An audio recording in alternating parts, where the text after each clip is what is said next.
Right, yeah, let's smash it. Go live. Absolutely. You're live, says YouTube. Hello, interwebs. I'm decided to stretch right as I hit start streaming because when you gotta stretch, you gotta stretch. Look at this slacker being late. No, you. Good afternoon. I decided to stretch just as I hit go live, and when you have to stretch, you just have to stretch. I'm Caradog. Got him. Thank you very much, Chris Kingan, for the $10. I much appreciate you, dude. How you doing? Let's start this off, gents. Indeed. Thank you very much. Absolutely. Wait, does this mean I have to continue last week's trend of having a terrible joke as well? I don't know. Is anyone asking for that? Wow, rude. Yeah. God. My heckin' fringe is being rude right now, and so I've got to. No, I want this hair gone. I want this hair gone, man. Delta fan. No. No. As soon as the barbers are back open, I'm walking in there and I'm saying grade 8 all over. Like no scissor cuts, just grade 8. Just buzz it off, man. I'm done with this hair. I'm done.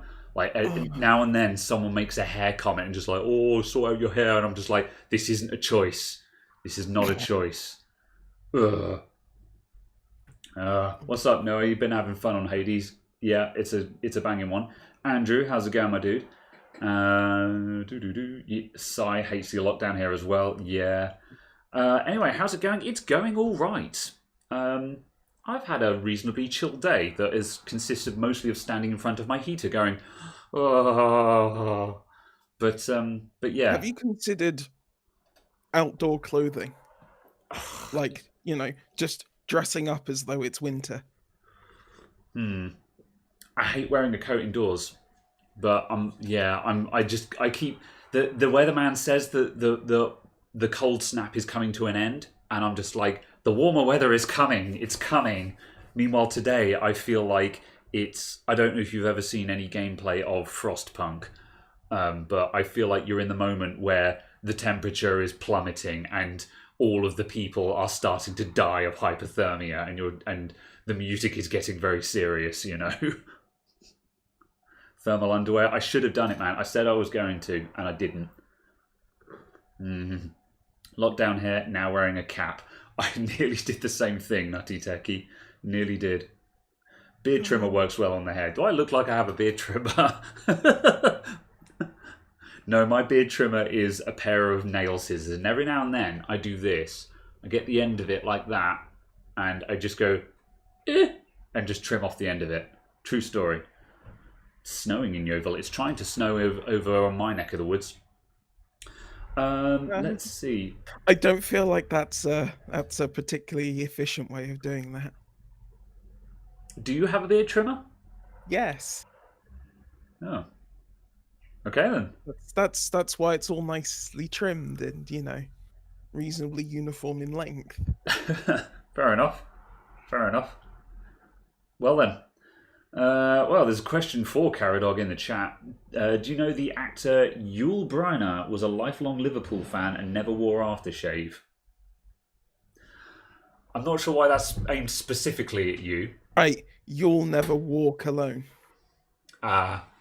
You'll Yes. never walk alone. Okay. Yes. Yeah. Okay. Caradog got it. That I was just r/whoosh on that one.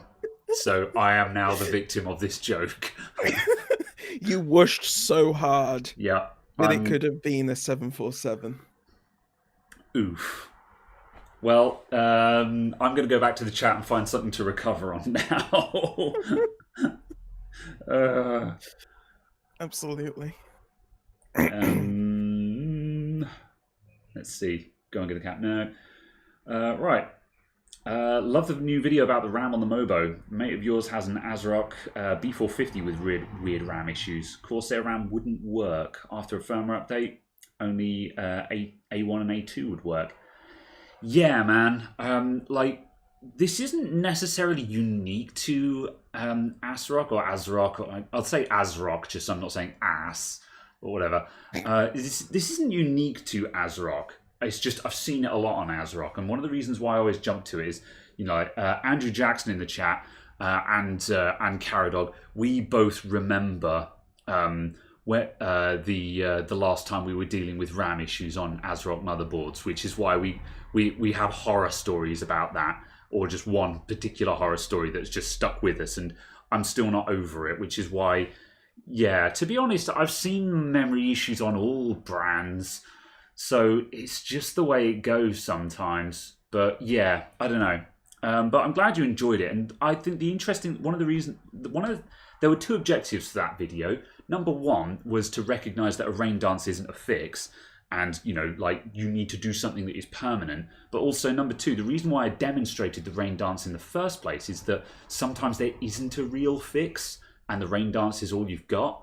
So I kind of wanted to demonstrate what the rain dance actually looks like, just so it might help someone get a workaround that will just get them back to work, kind of thing. So yeah, basically. But yeah, you told him to send it back and get a different one. Yeah, that's a solution, to be honest. I mean, I had one of my more popular videos, which is not really my best because of various reasons, but one of the more popular videos was the couple of videos I did about the Gigabyte Aorus B450 Aorus M, which I had a multitude of issues with, some of which were RAM related. And yeah, ultimately, that motherboard was shockingly weird. Yeah, and that's the thing, it wasn't just me either, because there were so many people in the comments describing very, very similar issues with that same board. Even one of the issues I didn't actually mention in the video because I thought it was just a really random quirk on mine, and I was like, I'm not going to bother mentioning this because there's no way someone else is experiencing this same issue. And that was that if you unplug it, I'd unplug the computer from the wall, carry it to the other side of the room and plug it in over there, and the BIOS would reset. And you think, oh, it's a bad CMOS battery, right? No, CMOS battery was fine. Nothing wrong with it. It just reset the BIOS if you unplug it from the power supply. And I thought that was just mine. But again, in the comments, there were loads of people that described exactly the same issue. And I was like, hey, wow, I had that issue too. It wasn't just me. And yeah, in the end, I just got shot of that motherboard as soon as I could. I had managed to budget into a position where it was working consistently, and then I basically just I shoved it into an office box, which would obviously not exactly stress it in any possible way or form. Got rid of it as soon as I could. Yeah, I had that issue with my I've forgotten what I have now. The X570 Master Elite Pro Extra Aorus Master something. Yeah. I've forgotten what it is. I had that with one of the specific beta buses. And yeah, just one of those specific beta buses. Every time it lost power, it cleared CMOS. And I was just like, okay, whatever. But it's a beta bus. What do you expect? Yeah. That's just kind of stuff happens. Hello, Noel. How's it going? See Wayne Lucia's question. Yeah, that's possibly a simple one, actually. Wayne Lucia says, or Lucia, sorry. Graham or Carol, any ideas for why my hard disk drive got disabled when I installed my second SSD? Depends what kind of SSD.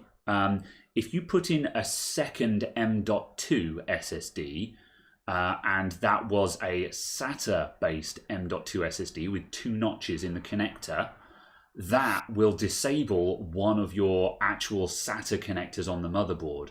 And if that's where your other hard drive is connected, that would explain why your hard drive disappeared.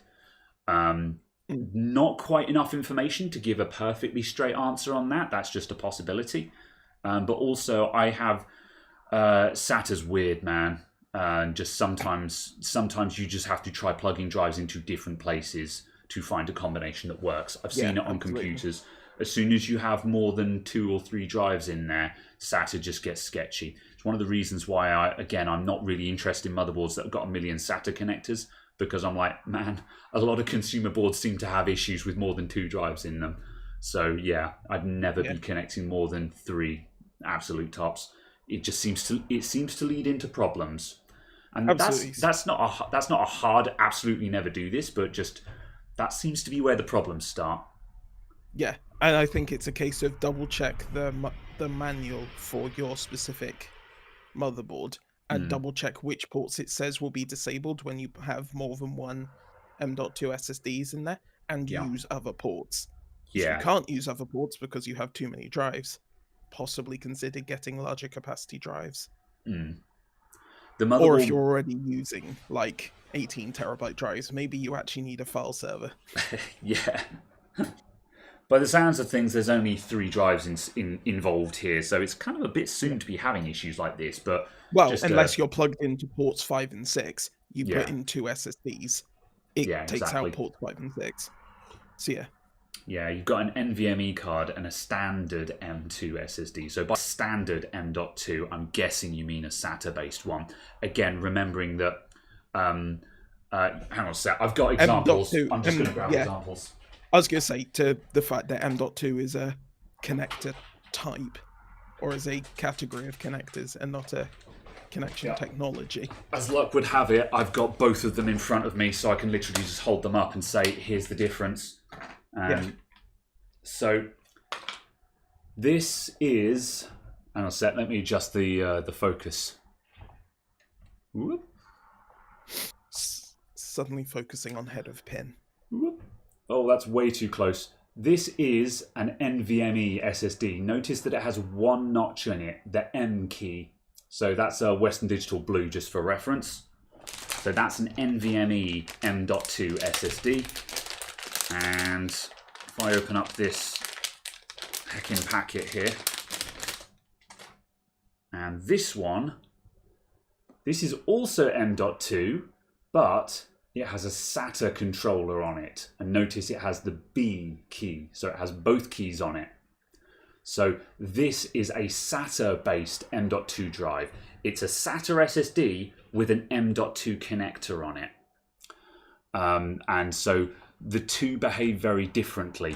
So your NVMe drive, this guy goes across the PCI Express lanes directly into either the CPU or the PCH. Whereas this guy, because it's a Serial ATA device, this guy gets plumbed through to the Serial ATA controller. And when you connect one of these to your computer, it takes up one of the Serial ATA channels, and thus one of the Serial ATA ports on the motherboard will get disabled in order to have that channel go to your SATA-based M.2 SSD. It's a hecking confusing mess, and it catches a lot of people out. Yeah, and it's basically a case of use different SATA ports on your motherboard. Issue should then magically that's right. resolve. Generally speaking, these days, I advise that people don't buy the SATA-based M.2 drives, just simply because NVMe drives are probably only like 10 or 20 pounds or dollars more, so you may as well get the newer standard. However, it's still that much. Well, yeah, if that. I'm guessing high just to be sure.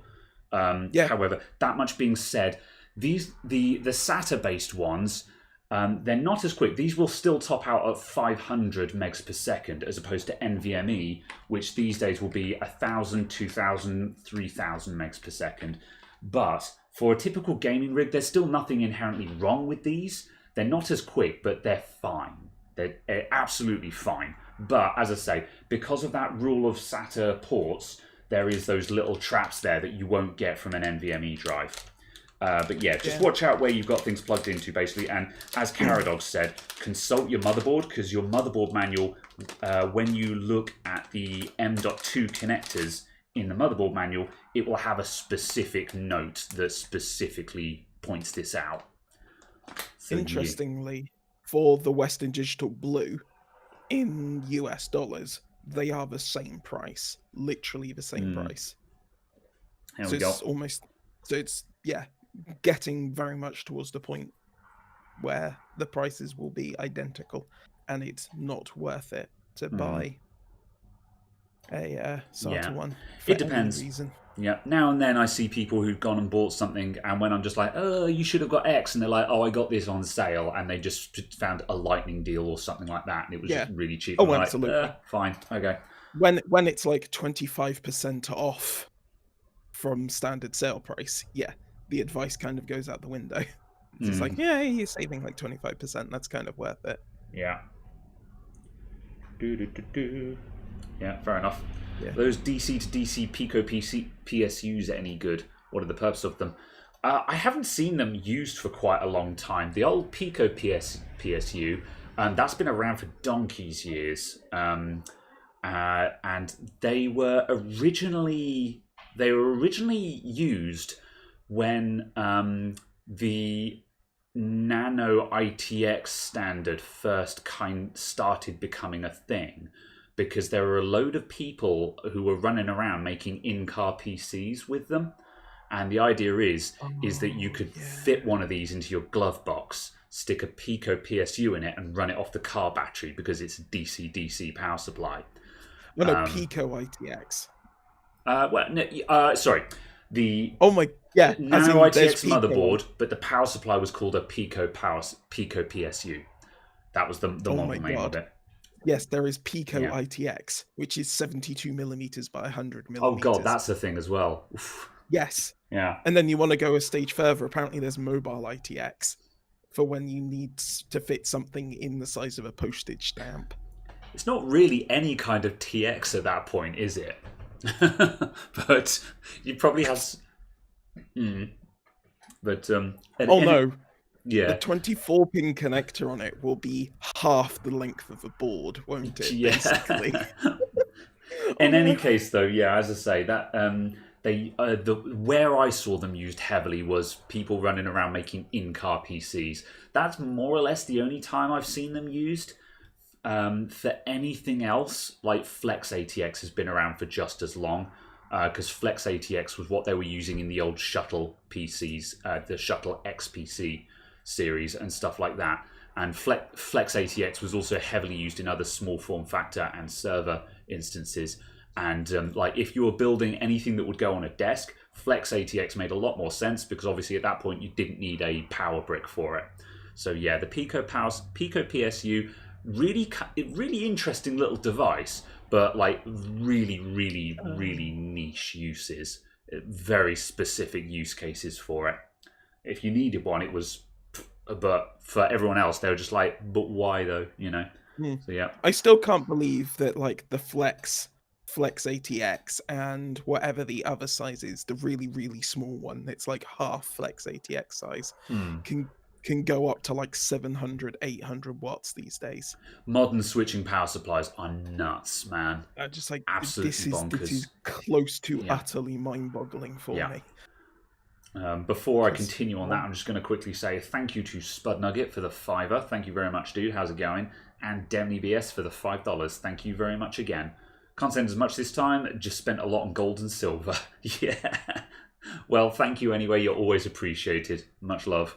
I legitimately read that as a lot on goldfish initially. I was just like, not sure if talking about the baked snack or we're talking about the animal. Oh no, we're talking about bullion. Never mind. Good job. Oh dear. 1,000 watt flex is common. Man, that's crazy. Yeah. Yeah. They will have like two 40 mil Delta fans on it though, so you can't use it at home. But yes, it is very much an enterprise thing. That's true. Because I was one of the things that put me off, like in recent history, I've always been of the mindset of I don't like small form factor. I've been there and done it on like 2 occasions, and I'm done with small form factor. But the thing is that these days a lot of the limiting factors just aren't there anymore. The 2 big things I hated about SFF was you had to work with low wattage power supplies, which was just an instant ceiling on how much you could cram into the box, and PCI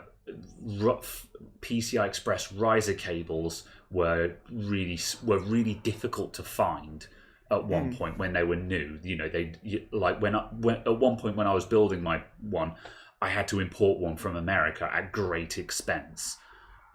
You know, and so that without a PCI Express riser cable, you were limited to like half-height graphics or onboard graphics. So it was just really limiting. And when someone said that they were going to build small form factor, I was like, just build micro ATX instead.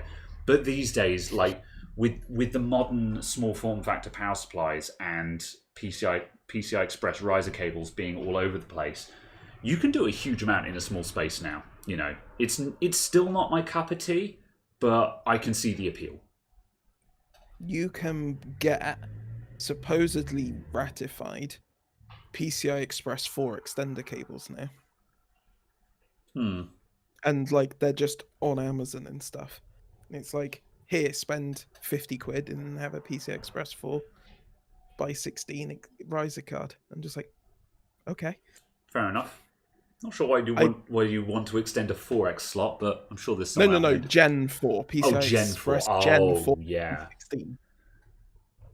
Yes, that would need to be ratified for Gen 4, wouldn't it? Yeah. I'm just like, fair enough. Yeah. I didn't expect them to just be kind of a case of, ta-da, Amazon.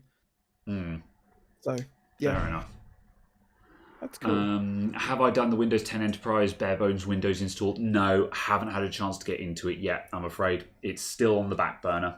I would say I'd say I haven't forgotten about it, but I kind of have because it keeps slipping my mind. But that's a video that requires me to sort of sit down and do a thing, and I just do not have enough hours in the day at the moment.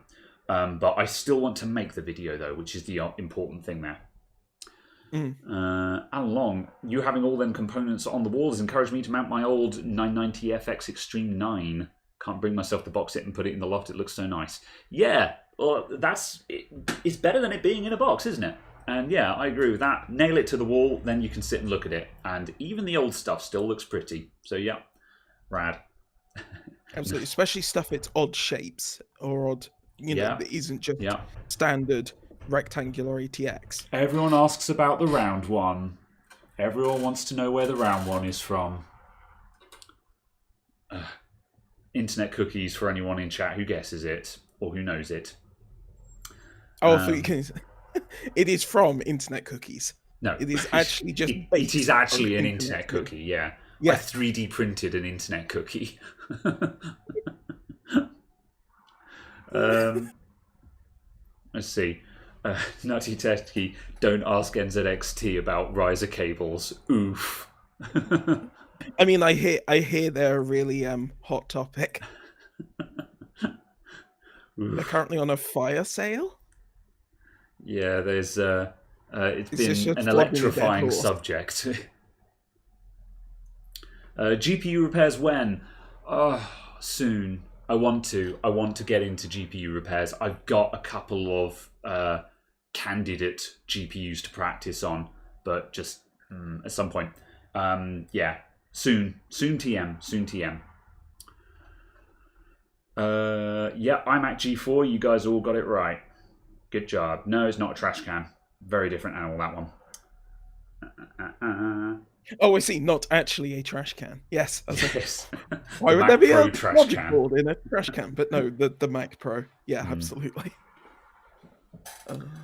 Let's see. What advice would you give someone who wants to start their own computer technician service?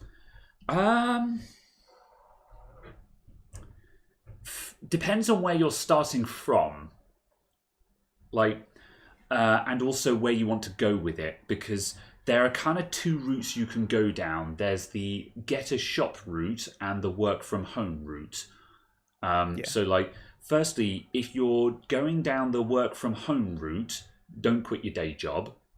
I would say I would do it as a part-time money on the side deal, and I would start by sort of put together some nice branding for like Twitter and a Facebook page. Some nice smart looking things, and just advertise your services basically, and advertise pickup, collection and return of computers and that kind of thing. And then, just basically work off the side. And if it's starting to get to the point where you reckon you can make enough money to get by on it, then you quit your day job at that point. Then if you're going down the shop route, location, basically. My advice is you need to find somewhere that is dirt cheap but accessible. Visibility is key. People need to know you're there. And that means being on or just off of the high street, basically. So you need to find a high street and be either on it or just off the side of it where people will still see you, kind of thing. Yeah, And then you can operate on the build it and they will come policy. yeah, absolutely. And it's also a case of it's amazing how little space you can get away with. Yeah, like the shop that I'm in, that I am moving out of, is tiny. It is more or less a converted garage. So, like single car garage kind of thing. It's slightly bigger than that, but it may as well be a converted single car garage. You don't need much space when you're starting out. And this shop has got me, I've been in this shop for 10 years, so even though I'm moving to bigger space now, I got this far on it, so. Exactly. It's a case that you can do an awful lot of volume in actually a very small space. Yeah. Part of it is just, making sure you're actually efficiently using that space. Yeah. So yeah, and I think that's the main thing that's about it. And also, like, be prepared to have to fork out for the things you need. Because for a long time I was really resistant to buying stuff ahead, like buying stuff for stock, for parts, or like laptop chargers and things like that, and I would just buy stuff when I needed it.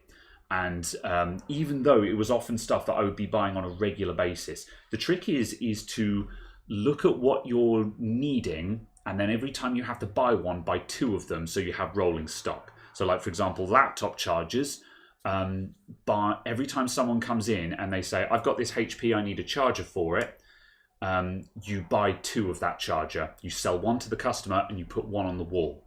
And then the next time a customer comes in who needs that charger, you sell them the one on the wall and you immediately order another one. So that one will then come back into stock again.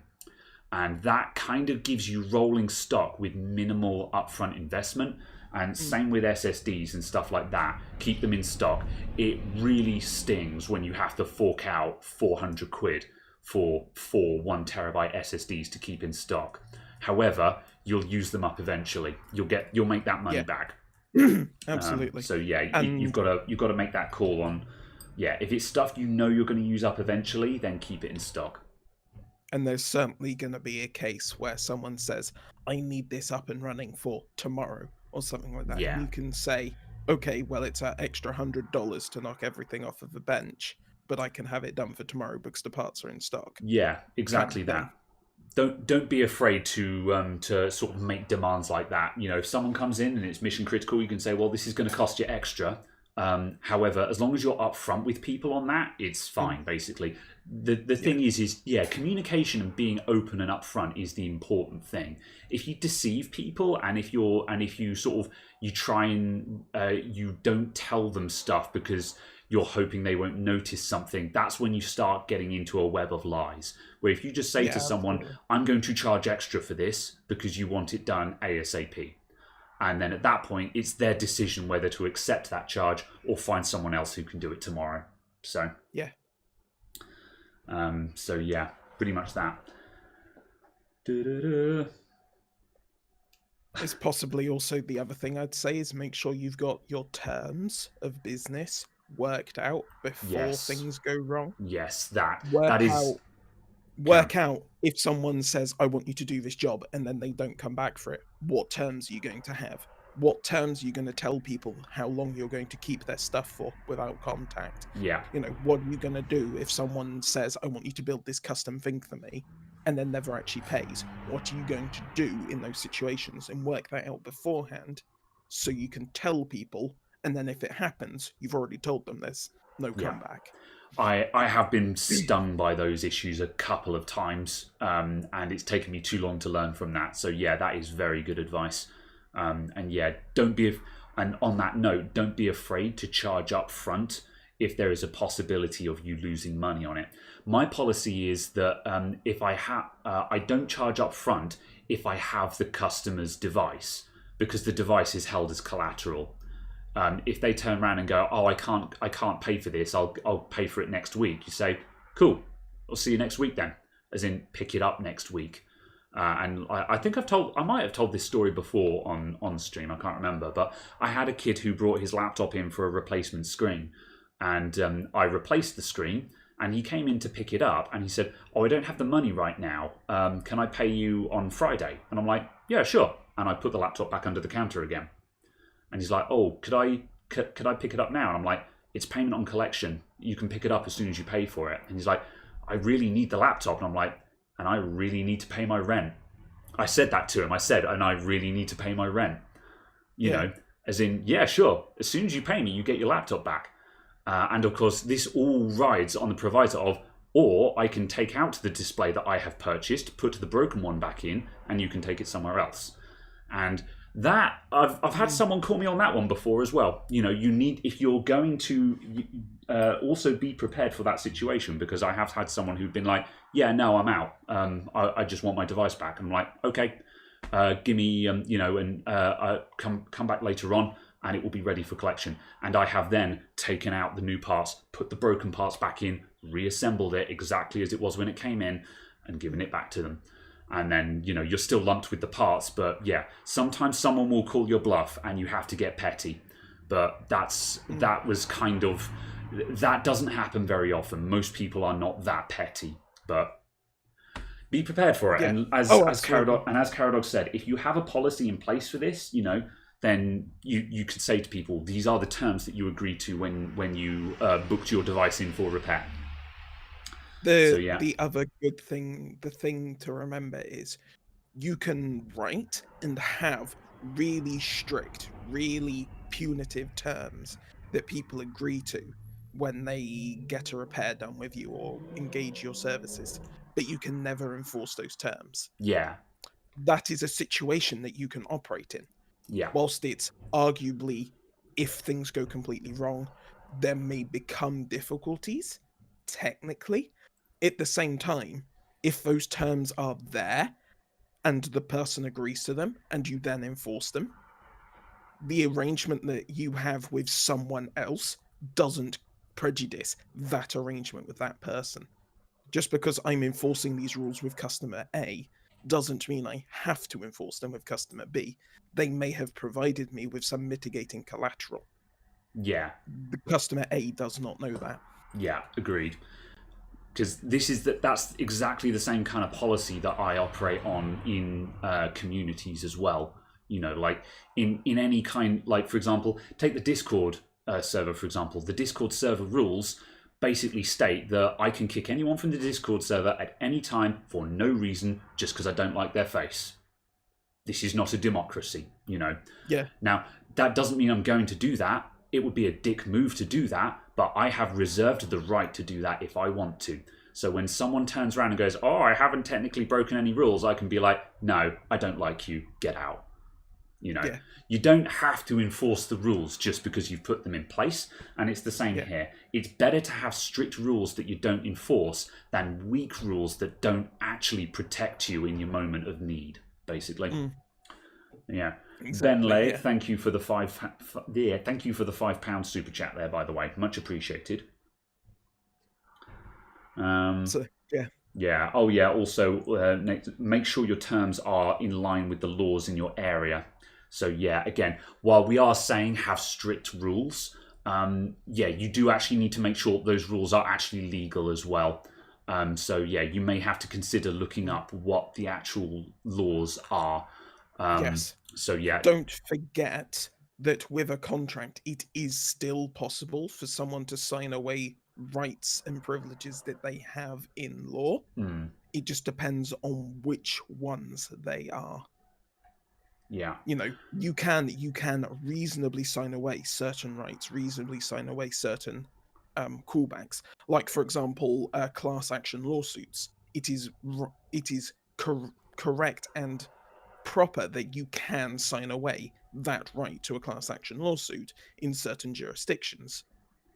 But a class action lawsuit is something you have a legal right to, but you can sign it away in certain circumstances. So it's a case of, just because the law says you have to do something, or you have to, perform in a specific fashion, doesn't mean that you have to do that if people are contractually willing to do different terms. You just have to ensure that the other terms you're doing would be considered fair and reasonable if it ever went to court.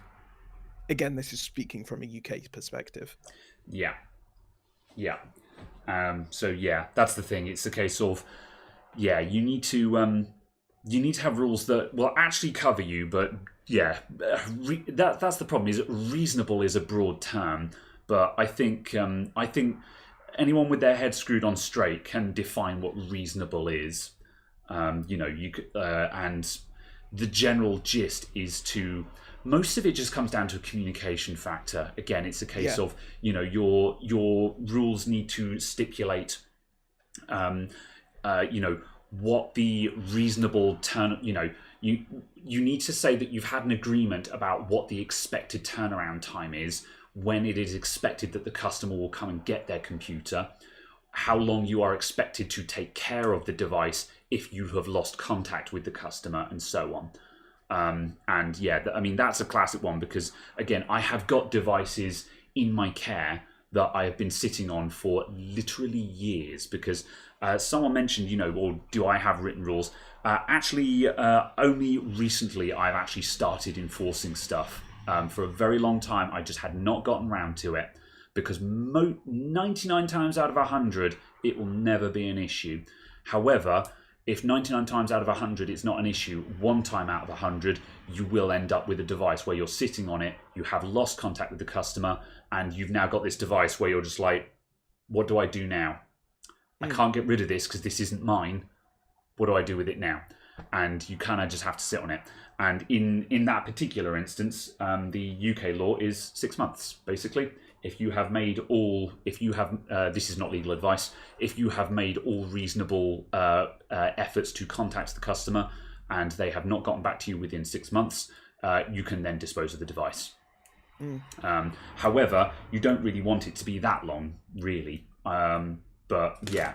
However, but the other thing as well is that if you do actually dispose of a device and then a customer comes back to you 12 months later, they're still going to be pissed, and you're going to have to turn around and be like, you ghosted me for 6 months. What did you think I was going to do? And at that point, ideally, you want a written bit of paper to say, we agreed on this. I told you you needed to come and get it within 2 months, and you did not come back to me within 2 months. We have an agreement here. You don't want to have to lean on the law, but yeah.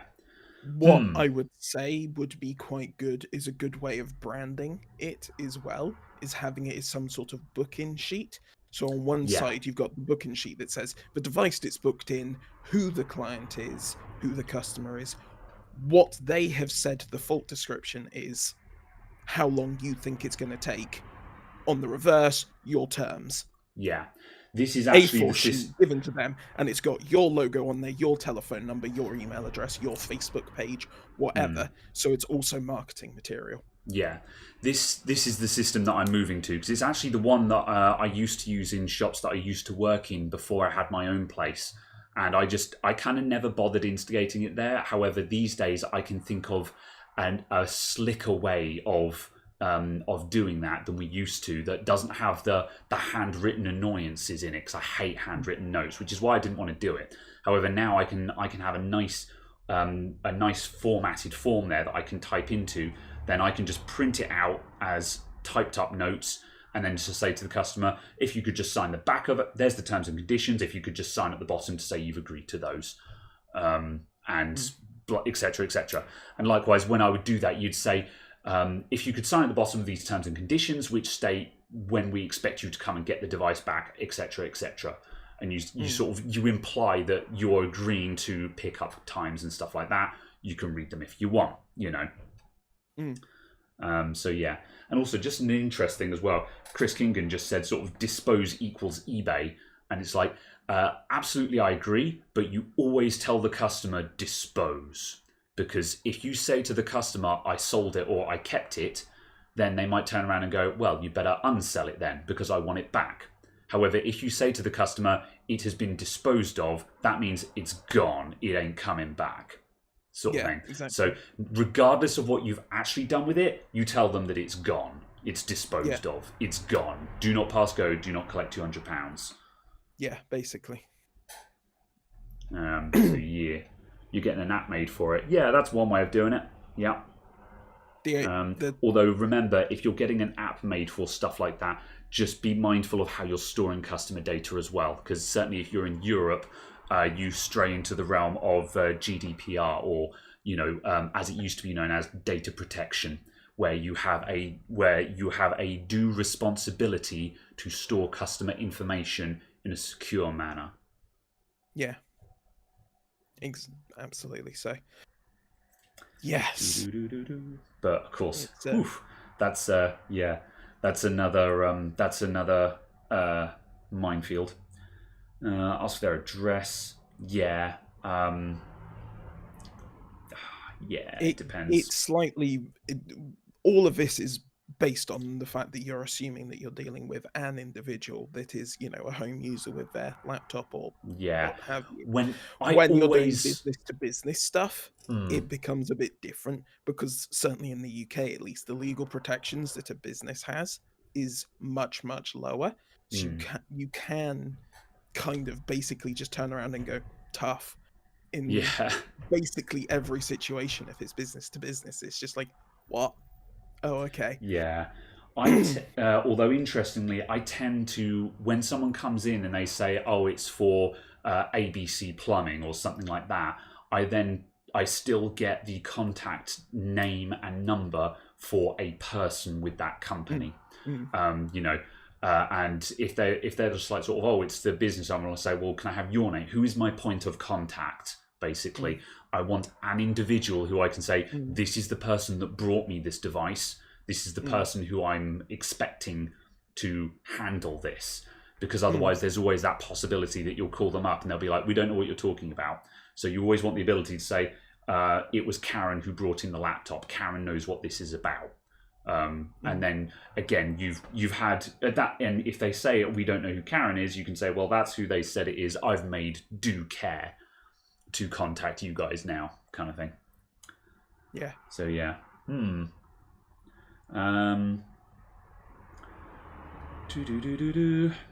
you do business?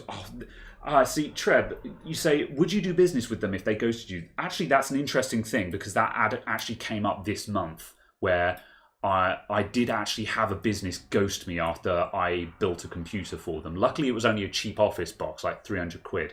Or no, there was about £400 worth of stuff, because there was a cheap office box, a couple of monitors, keyboard and mouse kind of thing. And they ghosted me on it, and I got lumped with the computer because, like a tomfool, I didn't take money down. It was one of those, the one moment I didn't take a deposit, because I was like, this is a quick and easy one, let's just knock this out the door and just smash the parts on order. And they ghosted me on it. I got my money back because I just sold everything off eventually. However, they actually contacted me and they said, oh, we still want the computer. And I was gearing up to tell them where to go. And I was like, well, you ordered one and then you never paid for it. And I had to try and scrape my money back on that. And they said, yeah, that was handled by whatever her name was, Karen, for argument's sake. She doesn't work here anymore. And I was like, okay. So I said, yes, okay, I will do business with you, but it will be money up front, So yeah, I would do business with someone who's ghosted me, but it will be money up front. And so if you ghost me again, I will keep your money. Remember, everyone, deposits are not refundable unless you have broken your side of the contract, because the deposit is a promise to pay. It is not a reservation. It is a promise to pay. Yeah. And the deposit is itself the collateral of that promise. Absolutely. And it's important to reiterate that to people, just because people don't view it in that fashion. Yeah. So you need to be very explicitly clear. Yeah, lots of people think that they can just cancel something and get their deposit back. And I'm like, no, that's not how this works. Absolutely. I think, and I think it obviously in some of the case that obviously the cases where people are doing that is it's reasonably large companies, and the reason why they're cancelling it is probably because the other company is actually unable to do it in the timescale that they have offered. So it's kind of a case of that's why there's a return on it and stuff like that, Yeah. because actually the other party has technically broken the terms they agreed to, Yeah. but you're the one who's ending the arrangement. So it creates this bad idea in their head, kind of, as to how it's working. Yeah. Just because people have kind of failed to notice which side is failing to deliver. Yeah. Yeah. But yeah, I would say usually for deposits, it'd be like 50% of the parts cost. Yeah, I usually take half the money up front within reason, half of it or around it. I usually make it up on the spot for what I think is appropriate for the job. You know, like if it's like a if we're building a computer that is like £1,450, I'll probably say give me 500 quid up front, because you know, like if they ghost me, I've still got all of the parts and £500. I'm not going to lose out in that situation, you know. Yeah. So the deposit just has to be enough money that you will either A, benefit from them breaking the contract, or B, you won't lose out, and that they are invested enough to not want to ghost you. So Yeah, exactly. It's also a case of, I'd imagine, sort of on the flip side, if someone says, oh, can you do an SSD upgrade? You're probably not going to ask for the money up front, because you're going to have a part in stock. Or if not, you're going to be ordering SSDs basically every day anyway. Yeah. So it's kind of a case of it's not an item that's going to sit around. Yeah, exactly. And plus, it's a case of just certain items like that. Or if they're like, oh, can you just buy me a cheap £20 keyboard and mouse set? You're probably not going to take a deposit on that. You're just going to take the full payment. Yeah, and it's up to agreed. And I will do that. It depends on how likely I think I am to be able to reuse or resell that part. Often when it's cables, when someone comes in, they say, "Oh, I need a insert weird monitor cable here," and I'm like, "I don't have one of those, but I can order one for you." And they turn around and go, "Oh, yeah, I kind of need it today."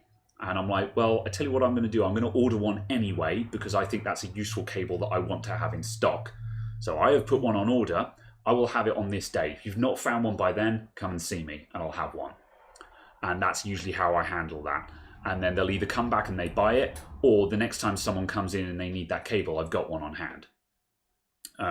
However, of course, again, you have to make that decision on how likely you think that cable is to, or that item is to be used. If it's a really bizarre adapter where you're just like, no one needs this adapter, then yeah, you take money up front on that. So yeah, that experience tells you how to play that game. But yeah. Absolutely. Right. Interesting question that has come up that I just want to quickly go over to. Blake MC says, I upgraded from a FX 8350 to a Ryzen 3600 for side external live streaming rig. However, I'm looking to upgrade the GPU from a 962 gig, and you're paying for scalp prices. Any advice? Are you sure you need to upgrade that? And the reason why I say that is that that's a 962 gigabytes. And that's the one that I'm using. All my videos and this live stream all getting encoded on a 962 gig. Are you sure you actually need to upgrade that? The FX 8350, yeah, absolutely. That thing's a potato. Get rid of that. And don't get me wrong, that's not a fast graphics card, but all it's got to do is NVENC. And on the assumption that you're working at 1080p, yeah, I would question whether you actually need to replace it or not. And if it's just a matter of you want to replace it just because you want new shiny, then I would sit tight. I would wait this out because you don't need to replace it.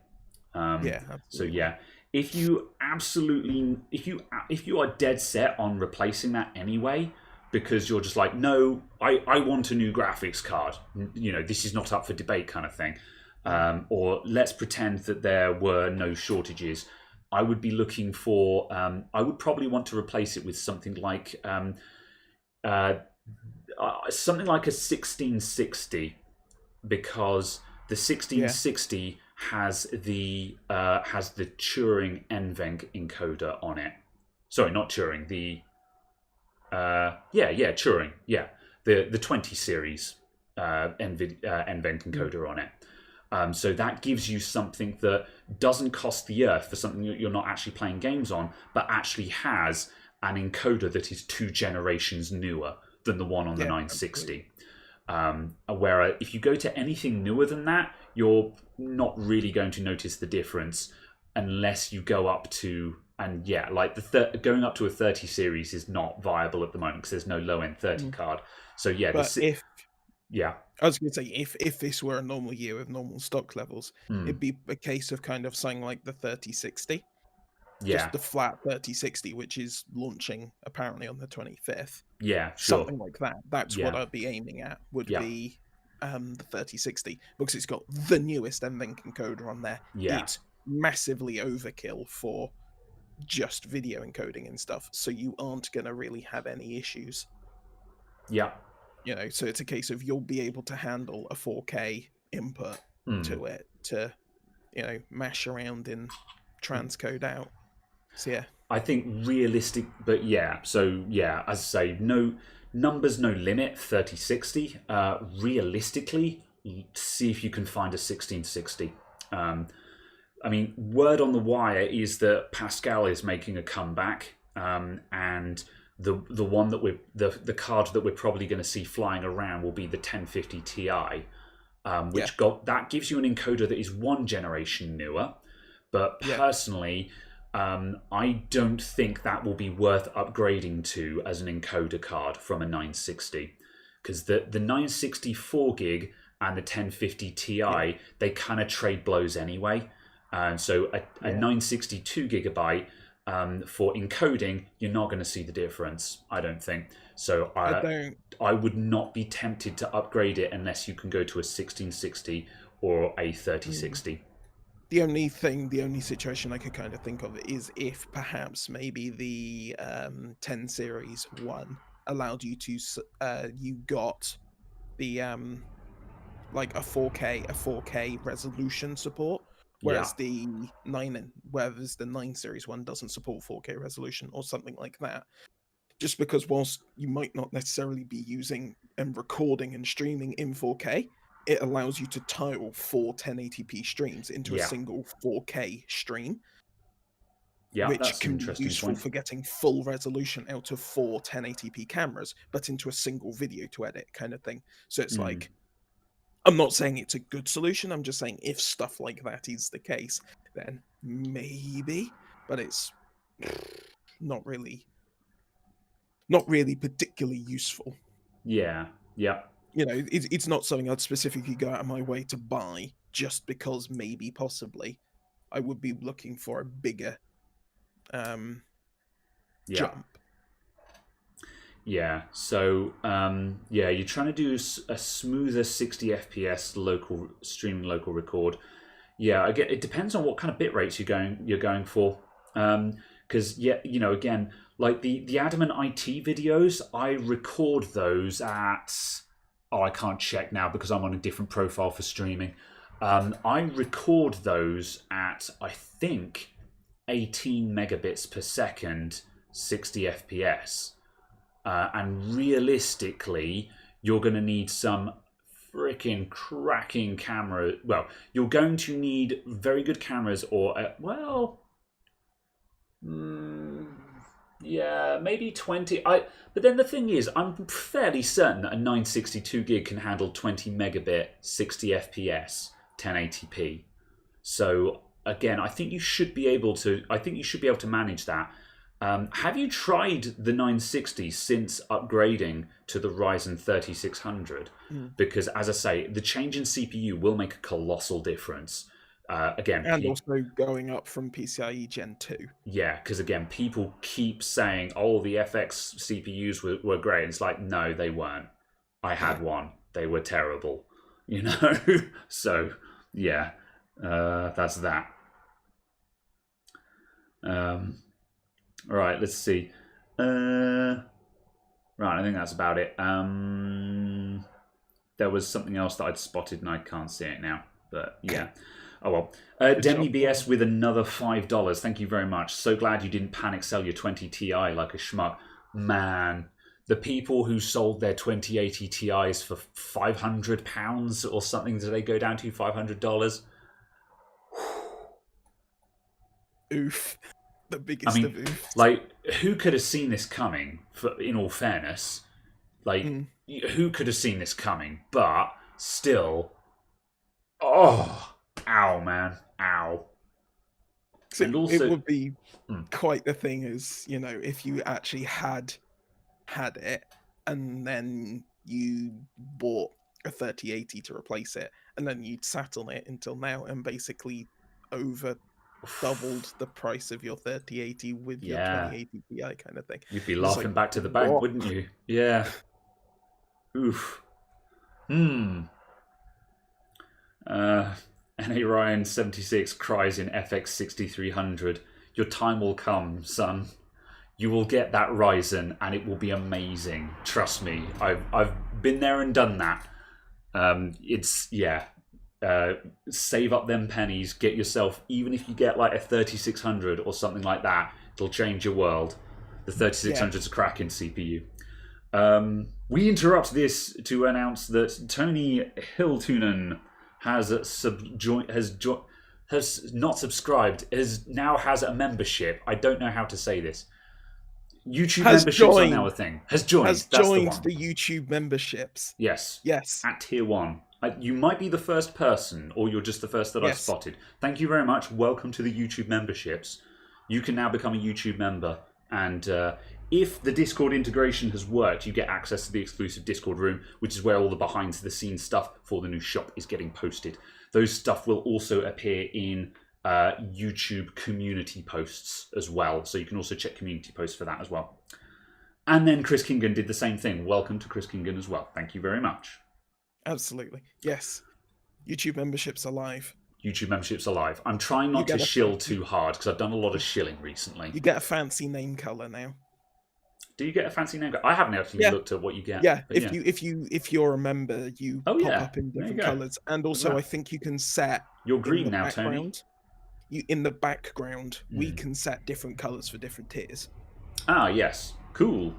There is only a tier 1 at the moment. I don't want to offer multiple tiers when I'm not technically giving much as a reward per se. But at any rate, it's there. If you want to support, you can. Because I know there are some people who are just like, I want to support, but I really don't want to do the whole Patreon thing or Twitch thing or anything like that. So we're adding in multiple ways to support the channel, not because we're trying to take you for every penny you've got, but just because I want to make it so you can use whatever works for you. So yeah. Absolutely. Although, however, if you did want to give every penny you had, it will be greatly received. But no, there's also still the fact of just going on about that if you have Amazon Prime and you use Twitch and you have a Prime subscription going unused, you can use it for free to give free support. Give me your Primes. But yes. Yep. Turn me into Optimus Prime. Indeed. So glad your day 1 6800 XT pre-order went through. Literally next to nothing for the next 2.5 months. Yeah, like something that I didn't mention, but the video, the RAM video, the latest one where I was fiddling about with the RAM, that computer had a 3060 Ti in it, and when I at some point in the video I was waiting for it to reboot, and I picked up the card to look at it, and like it got cut from the video, but I picked up the card, checked the back of it, I was like, lucky bastard, kind of thing, you know, because he was one of the cheeky ones that got one. See, I'm really annoyed that I put my order in for a 3060 Ti, and then for some reason my order wasn't shipped. Because my cards that I'd ordered got sold to someone else. Yeah, well, that's what happened to my 5950X order that I put in through Scan. When I ordered a Ryzen 5950X as part of the bundle, it was in stock on the Scan website. Didn't say pre-order, it said in stock. And I hit buy, and magically, suddenly they didn't have it anymore. And I was like, well, it wasn't in stock then, was it? But yeah, I've still kept that order on the go, because when that shows up, you know, like if either I will find a use for a 5950X, or I will have a chip for sale that everyone wants to buy, and I will probably I'll make my money back on that, no problem. So Absolutely. I'm just kind of sad that I didn't find any pre-orders whatsoever for 6800 XTs or 6900 XTs. I didn't find any at all. I couldn't yeah, even pre-order it anywhere. That's what makes me sad. Isn't the fact I mm, don't have one, it's the fact I didn't even have the opportunity to try and pre-order one. yeah, yeah. I'm just like, And that I must be the worst. Chris Kingan just said he had a 3060 Ti in his cart 3 times on launch day and still didn't get one. yeah. Mm. And it's just like, it's just, to me, it's just really, really annoying that I didn't even have the opportunity to pre-order because I really wanted one of the new AMD cards as well. Yeah, Because testing of stuff, there's stuff and things I indeed. needed And and wanted plus, to test on them. the 6800 XT, it's a smashing card as well, So yeah. Yeah. Let's see. I'm just going to go through a couple more things. We've got Michael Casper and also Bad Egg 99 also joining at tier 1. Thank you very much, guys. I'll give you guys this shout out when you come in, just as a thank you. It's not much of a thank you, just to shout your name out and be like, "Good job, you did it." But thank you. I appreciate all of you guys. It's much appreciated. Absolutely. And it's also nice to Yeah. see, it's edifying to see that people want to actually do it. Yeah, I appreciate you all. You're all magnificent, and also like even for the people who are not joining, you're also appreciated just by being here. So yeah. Yeah. Oh, absolutely. I just Yeah. meant that in the sense of Oh, people yes. still want to actually give money. Yes. What on earth? Jovka Janjik, sorry if I'm butchering your name, I almost certainly am, just soldered a USB cable to a previous HP laptop webcam that you yanked out of it. Works like a charm for no euros. That sounds cool. Reusing laptop webcams is an idea that I wanted to experiment with for a while, because there are some laptops where the webcam ain't half bad in it. There are some good laptop webcams out there. And yeah, you could probably make yourself a really nice compact little webcam out of it. So yeah, good job, smashing. Then what else did we have? We've also just suddenly had Sam and Prime Redux joining as well. Thank you very much, guys. Much appreciated. Let me see. You may order 2 6800 XTs and 2 3080s, and so far one of each turned up. So yeah, they are out there.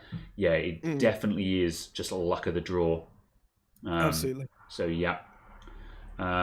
Also, just rolling back slightly, around to it said you'll have to show how to do the Amazon Twitch thing. You went onto Twitch and had no idea what you were doing. So that would actually be a really good shilling video. I don't know if I've got it in me to make a video explaining how to give me your money. You entirely should. Yeah, you entirely should. I'd have to buy like a big novelty gold chain, like rapper necklace, the whole, like with a heckin' big old stopwatch on it or something like that, just to go maximum self-awareness. I thought you were going to say you'd have to go for the big fake glasses with the fake bushy eyebrows and the fake moustache, put a hat on and just be like, "Hello, I am not Graham." Yeah, I am someone else shilling for Graham. Okay, yeah. Well, you've got to. So you need to sign up on Twitch. And can you even log into Twitch with an Amazon account? You need to tie your Twitch and Amazon accounts together. I can't remember how you do it because it's been so long since I did it. I'm now legitimately actually just looking at Twitch. Yeah. We'll get back to you on that one. Because I'm like, it's the Twitch Amazon bit that I'm like, I've never actually had to do that before, because I had an old original Twitch account and then I joined it. And I don't know if you have to join them anymore or whether you just sign in with your Amazon login now. But yeah, you also need to add your Twitch to your Discord account, which you do in your Discord options. I also think possibly it's something to do with Prime Gaming, and you have to link your Prime Gaming account. Yeah, that's the one.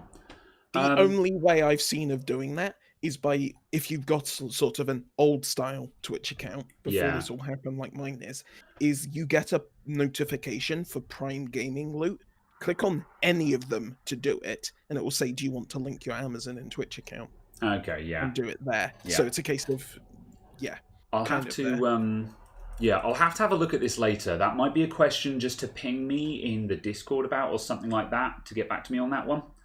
Because, And yeah, then as I there'll say, be a video upload. No, I'm not doing that. I'm not doing that. But yeah, as I say, ping me in the Discord or something for that one, and I'll be able to check in on it. Because as I say, that's one of those things where I'm just like, I can't remember this process well enough to say it live on stream without having it in front of me. So yeah, I'm gonna get into. I'm gonna have to get back into the chat. Sorry, I just saw one. That says, Carol needs to turn your mic 180 degrees. Yeah, it looks like the... Okay, yeah, no, it was the correct way around. I thought so. It looked like there was an LED on the back of the mic. And I was like, has he actually got his mic the right way round? There's no way he's that dumb. Now he's broken everything and he has to mute. So, well done, you broke Caradog's mic. However, yes, it was the right way around, but I absolutely agree with you. It did look like the LED was on the back of the mic. So yes, agreed. Let's see. Even low-end stuff is hard to order. Really? That's nuts. Nivian and Dark Minion, thank you very much for the membership joins.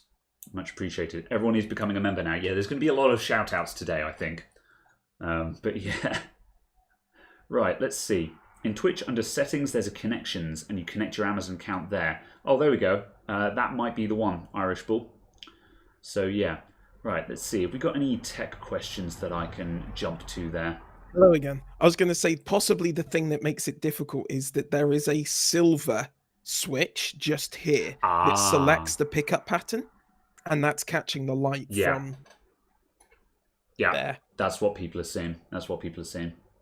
It's a terrible time for part failures. The cooler of your small form factor 970GX died. Yeah. Yeah. It's a weird thing at the moment where with the amount of part shortages there is, I'm surprised I haven't had more issues finding stuff. Thankfully, so far, most stuff is just, laptop repairs or, you're able to fix what the customer already has. But, It seems that certain parts, because like Noctua just vanished from everywhere for about 2 months. Their own eBay page had nothing. Amazon UK had nothing. Amazon Germany had nothing. Scan had nothing. And it was just like, what? Yeah. So yeah, it was just mad that they just completely vanished from everywhere. And there seemed to be no official comment from anyone about any of it. Yeah, because that's the thing. It's just like... lots of what people want to know is just like, what is the hold up? Like, if the hold up is just literally we are making them, we just literally cannot make as many as we are selling, then fine. Just say that to people. Or if there is a hang up where you're just like, we're unable to get the metal to make our heat sinks, then you say we can't get the metal to make our heat sinks, therefore our production is down. That is why there are none. This is when, and you say either this is when we anticipate getting more material, or this is when we anticipate being able to ramp up again, or something like that. I think the most frustrating thing is that the only speculation is just that speculation. It's just rumors on why stuff doesn't exist or anything like that. So yeah, and like. Again, it's I don't know. Like I'm thinking about the fact that, as I say, everyone is saying that Nvidia are going to restart production on the Pascal cards, and apparently that's going to take the form of like 1050 Ti's or something like that. And I'm like, well, that'll be better than nothing. But let me tell you this: that 1050 Ti better be £150 tops, and that's generous. Like that, I don't like that. Well, in a sense, that's not up to them, is it? Yeah, I know. Because but if 1,000 people want to buy 500 graphics cards, the 500 who spend the most money will get them. Yeah, I think my issue is that I think the only thing that could possibly make this situation worse is seeing Nvidia start making 1050 Ti's, and suddenly the 1050 Ti is worth £200 to £250, and you're just like, oh, are you joking? But it will be though. It will be, because that will It's be the all the all you can that will be buy. the thing that will be insignificant volume, and it will be initially, Yeah. because everyone who's been like, I just need a graphics card, will buy whatever's in stock at whatever price it is. Mm. So yeah, and it's fun. I haven't studied Nvidia's back catalog to see if there's something else, but as far as I'm aware, the 1050 Ti is the fastest graphics card they can sell that doesn't require GDDR5X or 6 or That's HBM why they're or not anything like that. doing. Yeah, is that why they're not doing any of the more exotic older cards? Because Yeah, yeah, it's like why they're not my doing my like a 1066 gig yeah, or because anything. that was the first thing that jumped to my mind when I heard them saying that it was going to be a 1050 Ti. I'm just like, really? That's the one you're bringing back? Like, don't get me wrong, the 1050 Ti was great for what it was at the time. Yeah, There's a reason why it's a very popular graphics card. It's a good graphics card. For those of yeah. you who are not sure, as I said earlier on, the 1050 Ti, it kind of trades blows with a 960. However, a 1060 will spank it. So that gives Mm. you a rough idea on what we're looking at here. And part of me is just like, oh, come on, bring back the 1060 or something like that, because the 1060 was a cracking graphics card. Mm. Oh, absolutely. But yeah, as said, if they need exotic stuff like if they can't get the memory or something like that, then there's no point in trying to make that graphics card, because then you'll just run into supply issues of something else and just. Yeah, exactly. Because it shares memory usage with 1660s and things like that. It's an issue there. Yeah, it will draw manufacturing away from the cards that they are trying to ease the pressure on. So yeah, I'm assuming that because it's an old process as well, they can probably get any old Tom, Dick, or Harry who's got a fab to manufacture it as well, instead of getting someone who's already overwhelmed to do it. So Yeah, yeah, absolutely. It's a case of I'm just actually double checking what process node it's built on. Oh, it's 14 nanometer. Yes, so 14 nanometer isn't particularly new or fangled. So it's a case that they can get almost any foundry will be able to yeah, make 14 nanometer, because Glowflow stopped at 14. Samsung can do down to 8. yeah. TSMC can do 7 and Because 5. and I think that's the thing, is that's Intel can the do angle of this, 10. because when you hear that they're going to Yeah, start making the 10 series, your first reaction is just like, really, is that what this has come to? But the more you look into it, the more you're like, actually, this kind of makes sense. Yes, it's a desperate act, but it is a desperate act that actually makes sense, yeah, because absolutely. they can do it while they're trying to fix everything else. Chris Kingan gave into pressure, and you've got a 6900 XT arriving on Monday. Yeah, you're not the only person I know who ended up going down that route. Because that's the thing. The 6900 XT and the 3090, they're not too hard to find. They're not good value for money. However, if you've got the money to splash out on that, you do get a top-end graphics card on your doorstep tomorrow. So, I don't blame you, quite frankly. And Demi BS, thank you very much for joining as well. So, yeah. And apparently there's 1050 Ti's going for, did I see $300 on Amazon US?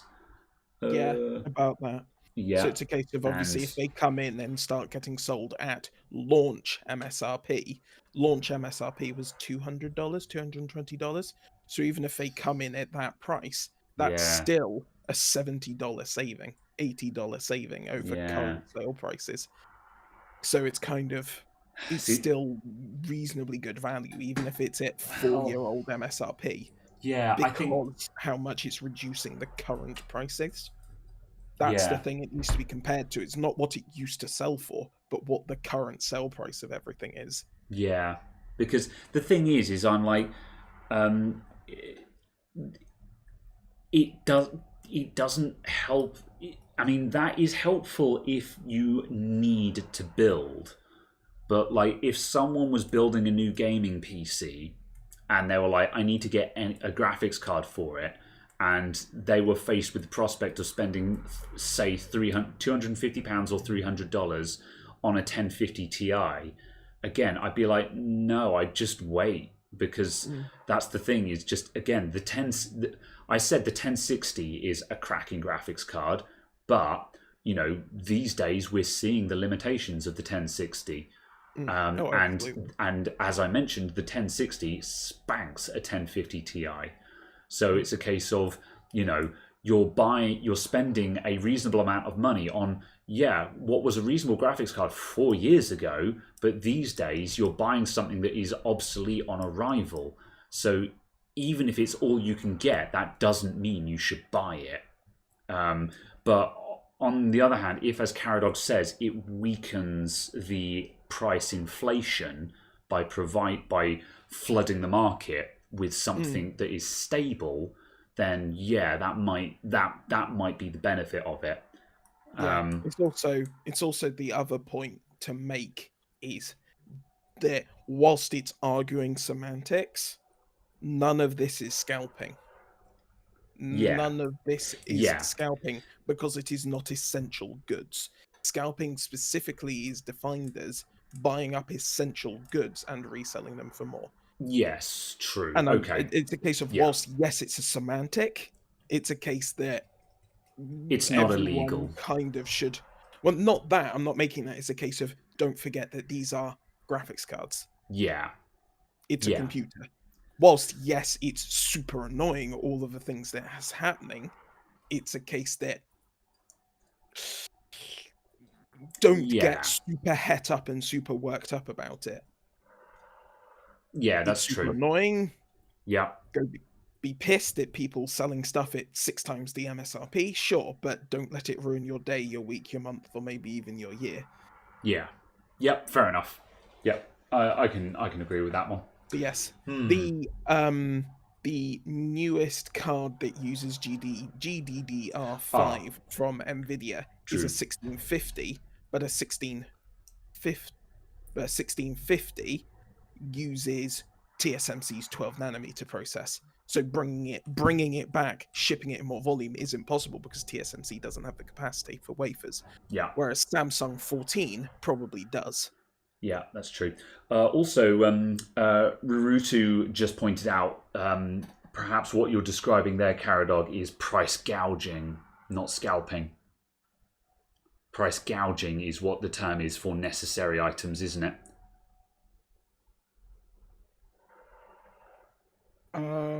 Yeah, I think they're right. Not the case that scalping specifically required it to be a. I think that it's price gouging is specifically for necessary items. Is it? Yeah, Okay. like bottled water in the middle of an earthquake kind of thing. That's price gouging, which is actually illegal. Whereas scalping is just when you buy up all of the available stock of a high demand item with intent to resell it at vastly inflated cost. So yeah. However, your point about it being just a graphics card still stands. I do agree about that. And it's easy to say when we're not the ones who are desperate to get a graphics card.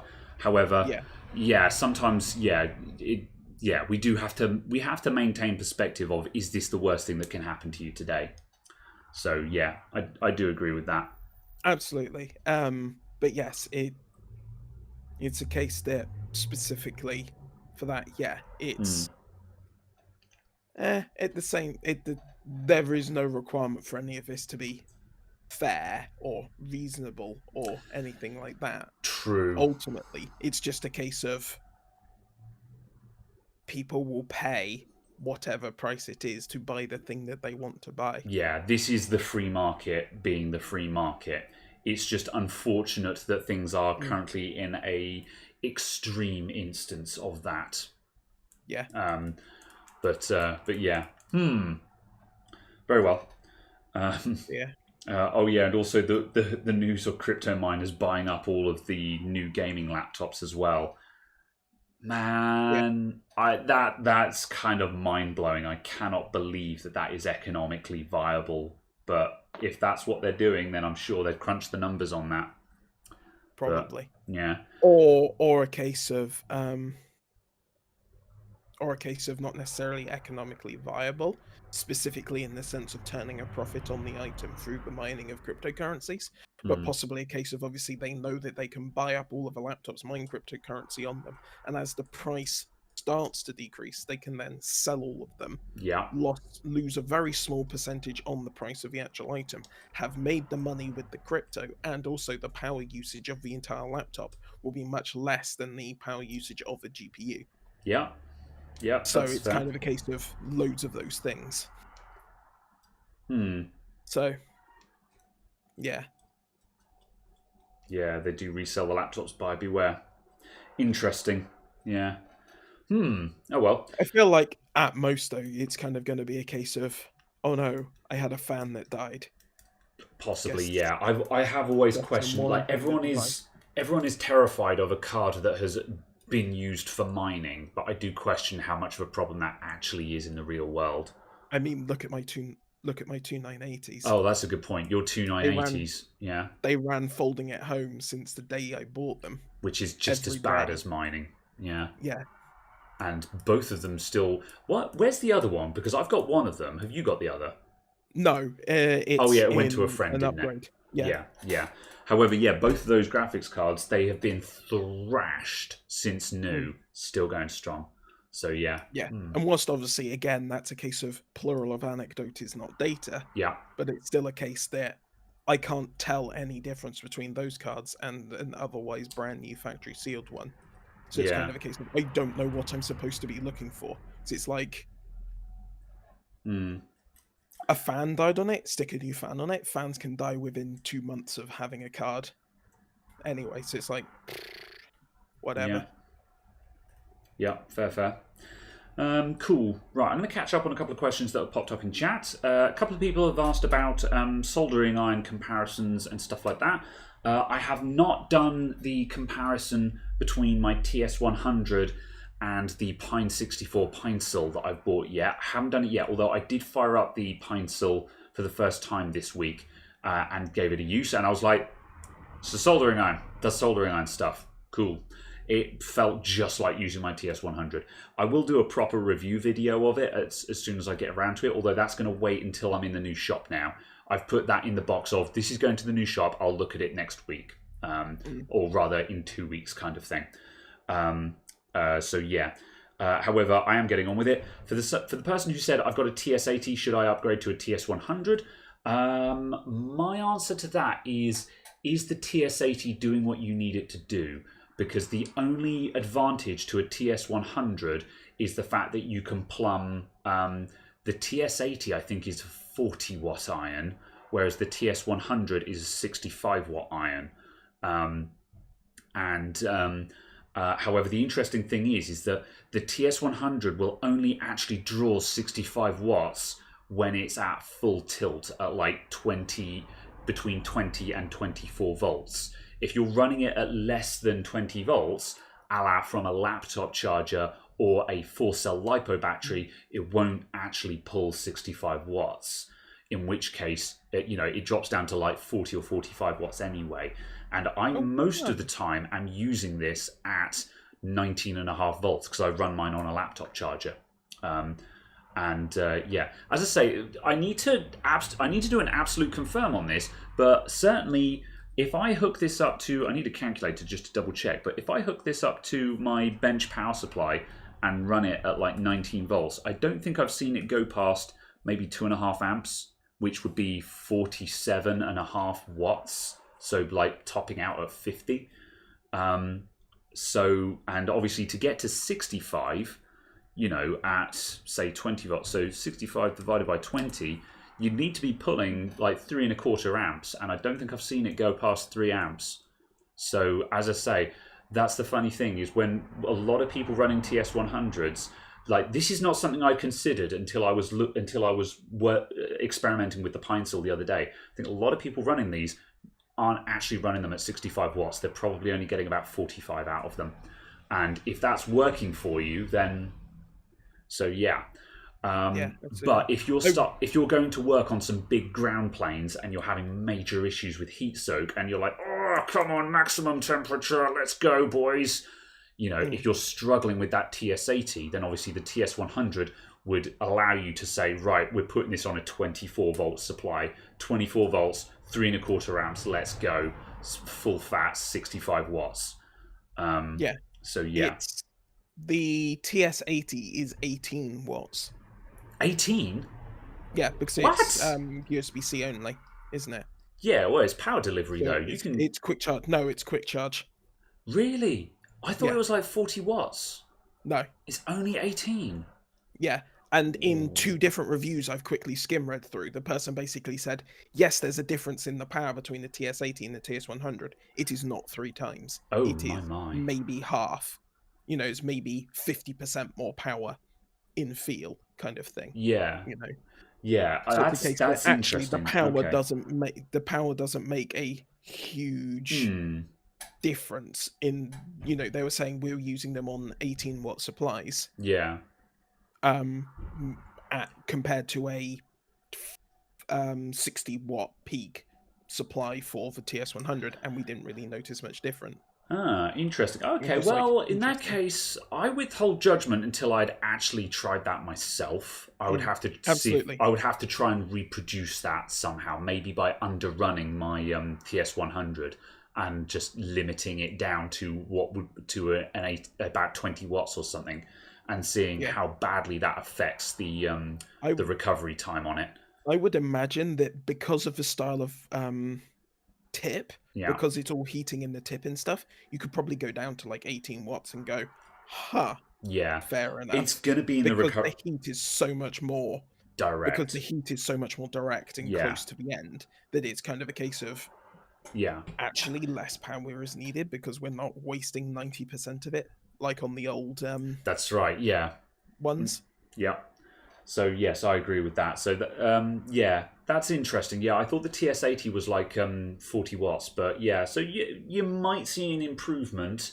Well, I will rephrase that. It sounds like there is an improvement. I wouldn't bother changing it unless you are struggling with the TS80 though. You know, like if you're actually finding you do not have enough heat, like you're constantly finding that you're going in to solder something and the solder is going and hardens. You know, if you stick your iron on the surface and the solder just ain't going in there, kind of thing. If that is happening to you, you need more power. But Yeah. I don't know if I'd go to a TS. As I say, I don't think I would go to a TS100 today from a TS80. I would look at some of the third-party ones because, like I said, stuff like the Pine 64 Pinesil, it gives you the best of both worlds. It gives you 65 watts. USB Type-C power delivery and barrel jack input. It gives you the best of everything. You get all of it. And that's why when I do this comparison review video, I'm expecting to favor that iron, not because it's actually any better on the bench, but because it's much more flexible in what you can do with it. Right. Yes, there is as a couple of people have said in the chat, there is a TS80 and there is a newer version called the TS80P. The TS80P supports power delivery 2.0, which allows you to go up to 30 watts. That's probably where I got the higher power from. I mean, 30 watts is still not... The TS80 specs, specifically from the Miniware website, say 18 watt, and the TS80P 30 watt. Yeah. I mean, 30 watts is still not mind-blowing, but that's probably enough, based on the reviews, that's probably enough to make up the perceived difference. But again, it's going to depend on when you hit a big ground plane and your soldering iron looks like it's just gone. When you hit a big ground plane, it's like your iron isn't even turned on, and you'll know when it happens. And if that's happening to you, you need a bigger soldering iron. If it never happens to you, then no problems, I guess. So I would not expect a bigger soldering iron to change your world unless you're actually hitting that problem, basically. Let's see. Andreas Seagal, thank you very much for the 550 euros. Much appreciated. Yeah, so yeah, that's soldering irons there, I guess. Let me see. Today what else I learned that Miniware make mini oscilloscopes as a kit. Oh, that's interesting. That sounds kind of neat. single, dual, and quad channel ones as well, Yeah. Does and it say? logic analyzers. Yeah. Does it say what bandwidth the mini scope has? Input signal generator? No. I'm interested to see whether it's one of the toy pocket scopes. Max sample rate is 10 MSA per second.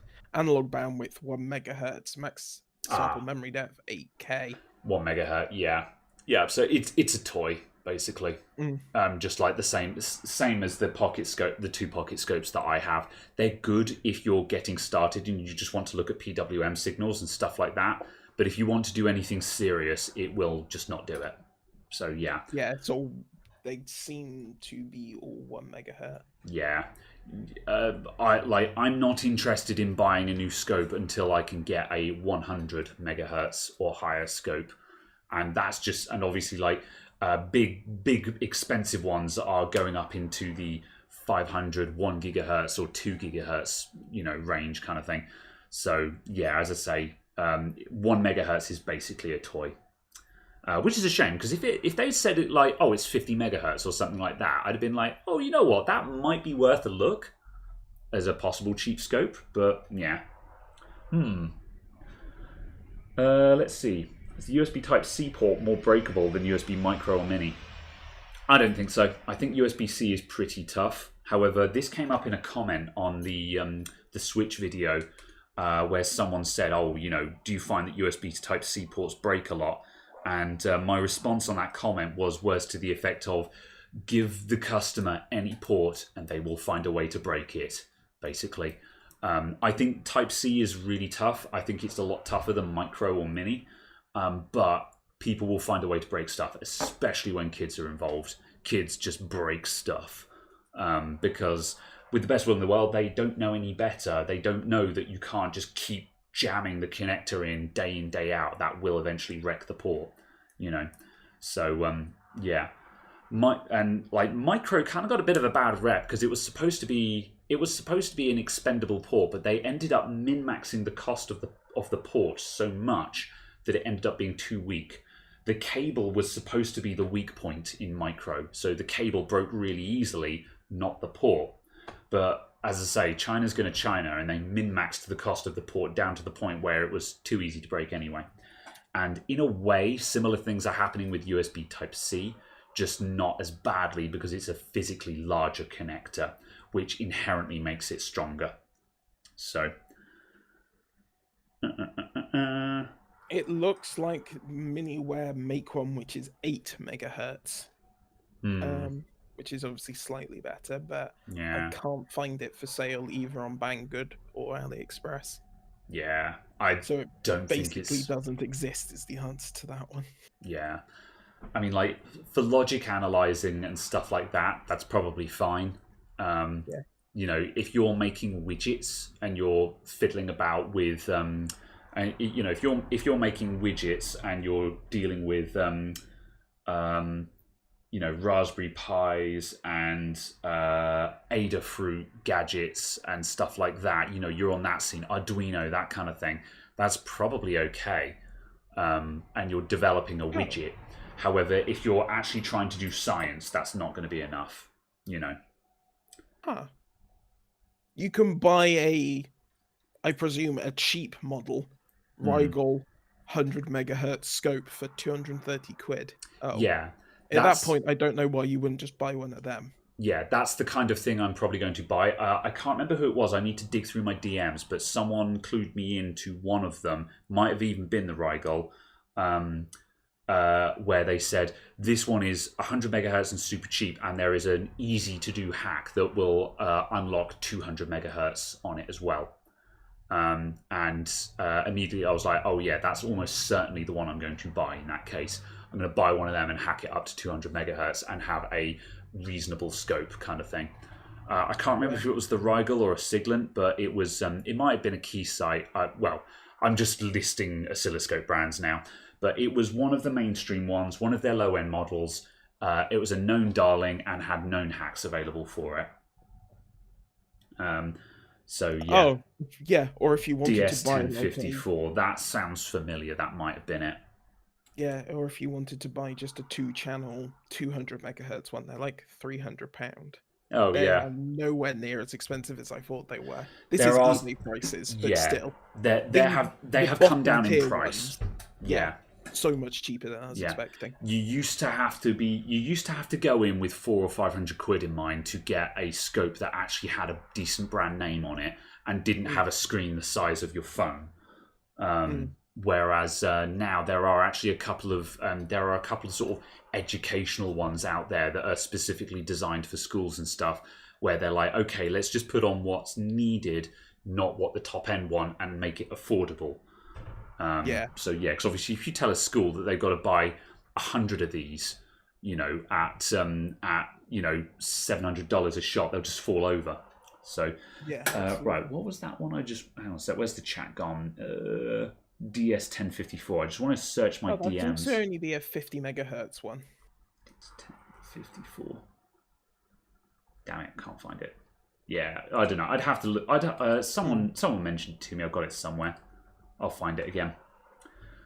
Yeah. Absolutely. It's the other thing as well is the thermal cameras where they kind of restrict the features and stuff, and then you go, ah, yes, but you've literally used the same sensor chip as the more expensive model. Let's Yeah. just flash it with the more expensive model's software. Yeah. Ta-da! That sounds kind of interesting because I still need to buy a thermal camera as well. So yeah, and I still haven't done. Yeah, I keep saying I'm going to get an old cat phone or something like that, but also I have a suspicion that I've probably waited long enough that you can buy that there are cheap flares. There are cheap flares available now. Yeah. I don't know. It depends on whether it's French or not, doesn't it? I guess. Yeah, so I might just bite the bullet and buy the real deal kind of thing. But yeah, the thing is I don't need it very often. But I get this is the point of the new shop though. The whole point of the memberships and the Patreon and the funding is that instead of me being a tight ass and going, do I really need this? It's going, no, I am being funded. We will buy this and we will show people how to use it. That is the point. So yeah, I will probably buy one. So yeah, That's cool. what you found? The Fleur 1 is the add-on module to most phones. Yeah. There's now a Gen 3 version apparently, and it's £216. That's very reasonable. Yeah. Yeah, I don't know if I want it as a. They specifically show on the artwork for it with it working with a Pixel 3. So I'm just like, cool. Yeah. I don't know if I want it as a phone add-on per se, but on the other hand, though, yeah. Considering a Pixel 3, if you bought just a Pixel 3, it's like £100. Yeah, I remember now. The reason why I had an issue with that was that I was looking at second-hand ones, and they would have been micro USB. And I'm like, oh, that would lock me into small, old or low-end phones. Whereas if you can get a brand new one for just over £200, that's going to be Type-C on there. So obviously that means you've got forward support for it. Yeah. So absolutely. yeah, that's absolutely viable now. Yeah. I can't remember what resolution it says it is. Yeah. To be honest, the resolution isn't turbo important. No, it's purely a case of I'm just wondering what kind of resolution we're up to these days. Because a lot of people who are resistant to getting thermal cameras, myself included, are just like, oh, the resolution is pap anyway. You won't see anything. But it's just a case of it doesn't have to get you down to the single component that's failed. It just has to tell you roughly where the hotspot is. Once you know which quadrant the hotspot is in on the motherboard that you're doing injection on, you can probably find it at that point. But when you actually first switch on the power supply and you're waiting for it to heat up, you've got no idea where the heat will be. Yeah. Whereas having a thermal camera that can just be like, it's somewhere down there, immediately will just allow you to then go, all right, finger touch, there it is, So yeah. 80 by 60 is the thermal resolution. 80 by 60, yeah. Which is, I remember when I can't remember who it was was getting super excited. This was someone I knew on the business park near to you. Mm. They had just bought their brand new thermal camera. It's saying like 12 or 13,000 pound. And it Yeah. has a resolution of something like 60 by 40. Yeah. That's the And it's thing. just like, it's kind of where we've come from. There are certainly certain fields where thermal imaging cameras are absolutely invaluable, you know, and there are ways around it in repair. There are alternative methods you can use for finding short circuits and stuff like that. But then, yeah, I don't know.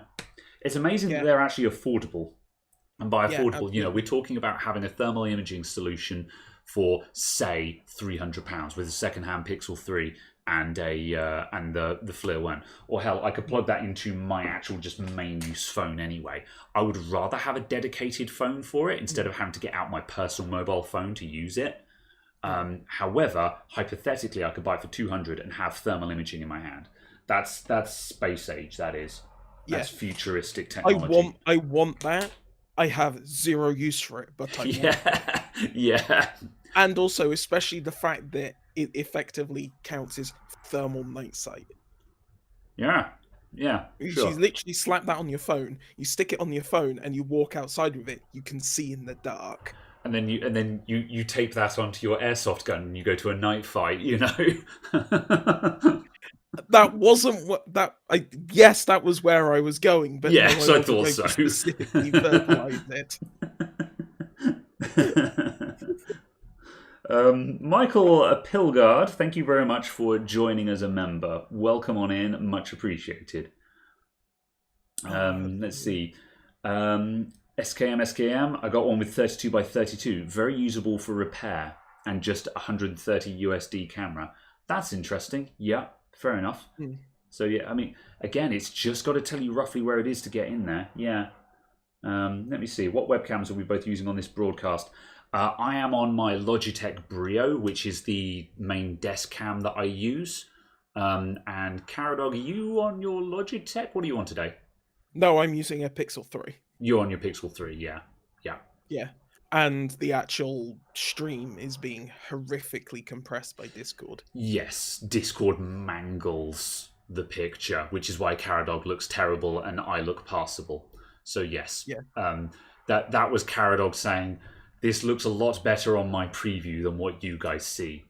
And that makes me very, very sad. So it also looks an awful lot better just in normal voice calls to people when we're not streaming it. I think Discord's kind of gone, there's uploads. Let's just nuke the bandwidth. Yeah. Maybe. Yeah. Dunno. Also, maybe it's just the way I'm doing the window capture as well, because I have what I do is we're in a Discord call and I've clicked on pop out on the call, then maximize the window. So I have Caradog's webcam view not full screen, but maximized window. And then I'm window capturing that in OBS. Because as far as I can tell, that's the most effective way to do this. And the only other way that could be done is for Caradog to set up is if we do some kind of bizarre RTMP relay. I was literally about to say, next time, RTMP streaming just direct to OBS. I mean, if we were being pro about this, that would be a sensible thing to do. And I would say, let's actually do this. But, you know, quality isn't really what this podcast is about, is it? So it's just about mostly making it work. Yeah. The other thing as well is obviously I've got 2 key lights on me as well, whereas Caradog has got 1 key light and a desk light, I think, haven't you? Kind of, basically. Yeah. So lighting helps a lot. There is a panel light to my right, which, if I do this, you can see. And then there's the light here, which is actually 4 lights. There are 4 lights. There are 4 lights.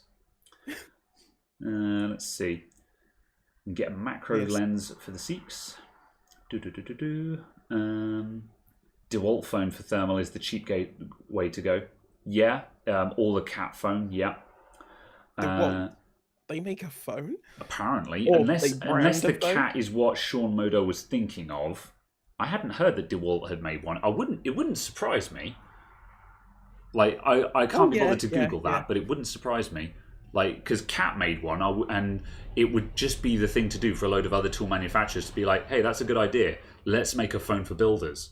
Because builders do actually need a specialist phone, because building site wrecks phones. Basically looks identical to the Cat phone, just with DeWalt printed on it instead. It's a rebrand, isn't it? I'm guessing. And it's got Android 6. Oh my god. Yeah.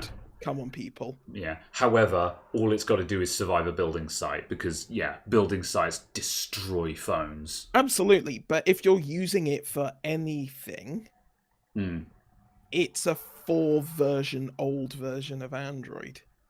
Yeah. And just stuff like that. Oh, Gross. that's a shame. Yeah. But yes, also DeWalt's website is insecure. So, of course, it is. Oof, that's a big oof today. Don't have a website that doesn't have SSH on it. You can have SSH is free to implement. SSH? Sorry, SSL. Yes, SSL. You know what I'm talking about. HTTPS is free to implement. If your website doesn't have it, I will not take you seriously. Get it. Yeah, basically. Yeah. My website is awful, and I've got SSL enabled. So, yeah. Yay! I spotted... OBS Ninja. What's that? OBS Ninja, bring live video from your smartphone or friends directly into OBS Studio.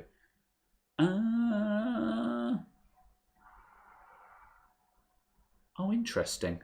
That might be worth looking into.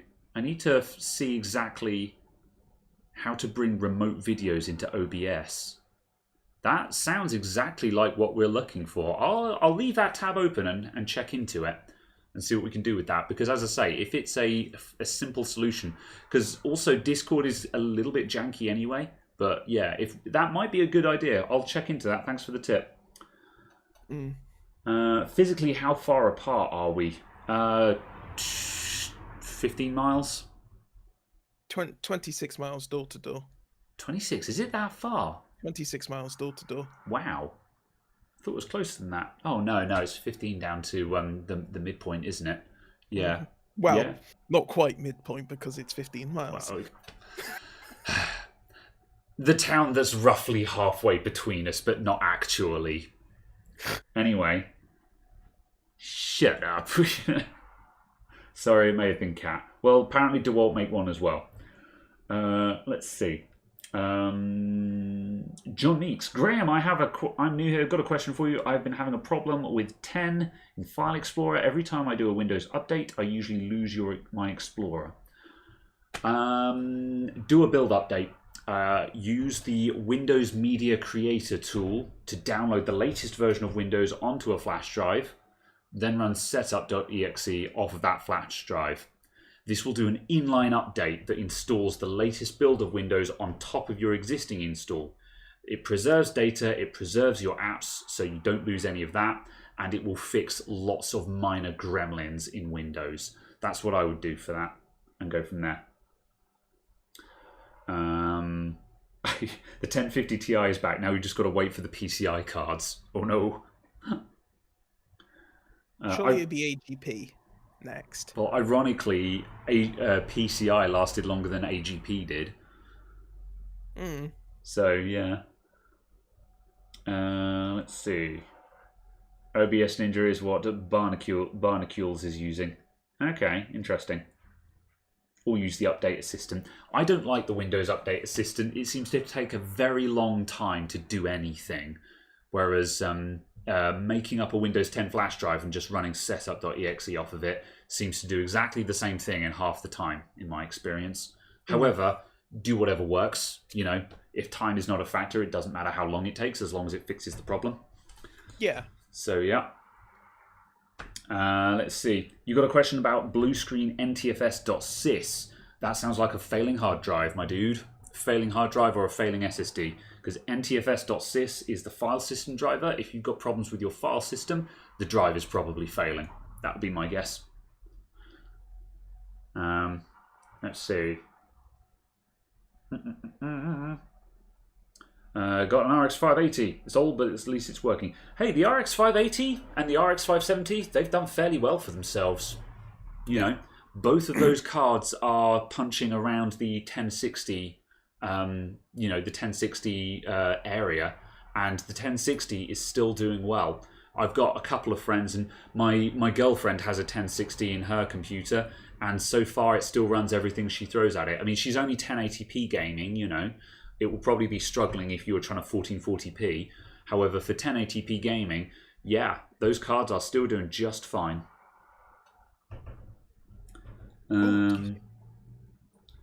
How often do I get machines with a 3.5 floppy drive in? If I saw a machine with a 3.5 floppy, I'd probably say, no, it's too old, we can't fix that here. Interestingly, What you got? shockingly, the 580 is fractionally faster than a 1066 gig. Yes, because the 570 trades blows with the 1060, as far as I know. It just surprised me that it was fractionally faster. Yeah, the 580 it's a good card. Probably higher. Double. Yeah, yeah. The 580 it's a good card. I think the RX 500 series got a lot of flack because it was kind of it was a rebrand of a rebrand of a rebrand. But they're good cards. They do the job. Yes. So this is from Anantex figures, using Shadow of the Tomb Raider, RX 580, 241 watts. Yeah. 1066 gig, 164. Yeah, so yeah, almost double. Almost double. Yeah. Oh dear. That's kind of a bit mad. God, 261 watts. Like that's 241. Yeah, still, it just as soon as you go over 200, you're into big boy territory there. You actually need to up-spec your power supply to compensate for this territory. Absolutely. And that's the biggest of oofs. Pascal is still great for 1080p. Yeah. Even a 780 is still good for 1080p medium. Yeah. Like a lot of that's the problem. Like these days I'd be going, whenever people say they've got old stuff, I'm like, man, just replace it, just upgrade. But like right now, you can't. So this really is becoming a test of, how bad is the old stuff, and is it actually, can we actually tolerate this? Yeah, you could get a 2060 Super, and it would use less than 9 watts more. Oof. And you're going from 40 FPS to 64 FPS. Yeah. I'm kind of sad that the latest generation of everything is going back into power hungry land. Like I know that it comes and goes in waves. We go through cycles of prioritizing performance and then maintaining performance, but at much lower power usage. And I know that comes and goes in cycles, but even still, it is kind of like it's really nice having performance at low power usage. Yeah, it's I think the thing that's kind of a funny point though, with the 5700 XT compared to a 6800 XT. Yeah. The 6800 XT is 50% more FPS per watt. Oh yeah. 50% more. That's a good point. It's either 50% faster or it's double and a half faster per watt.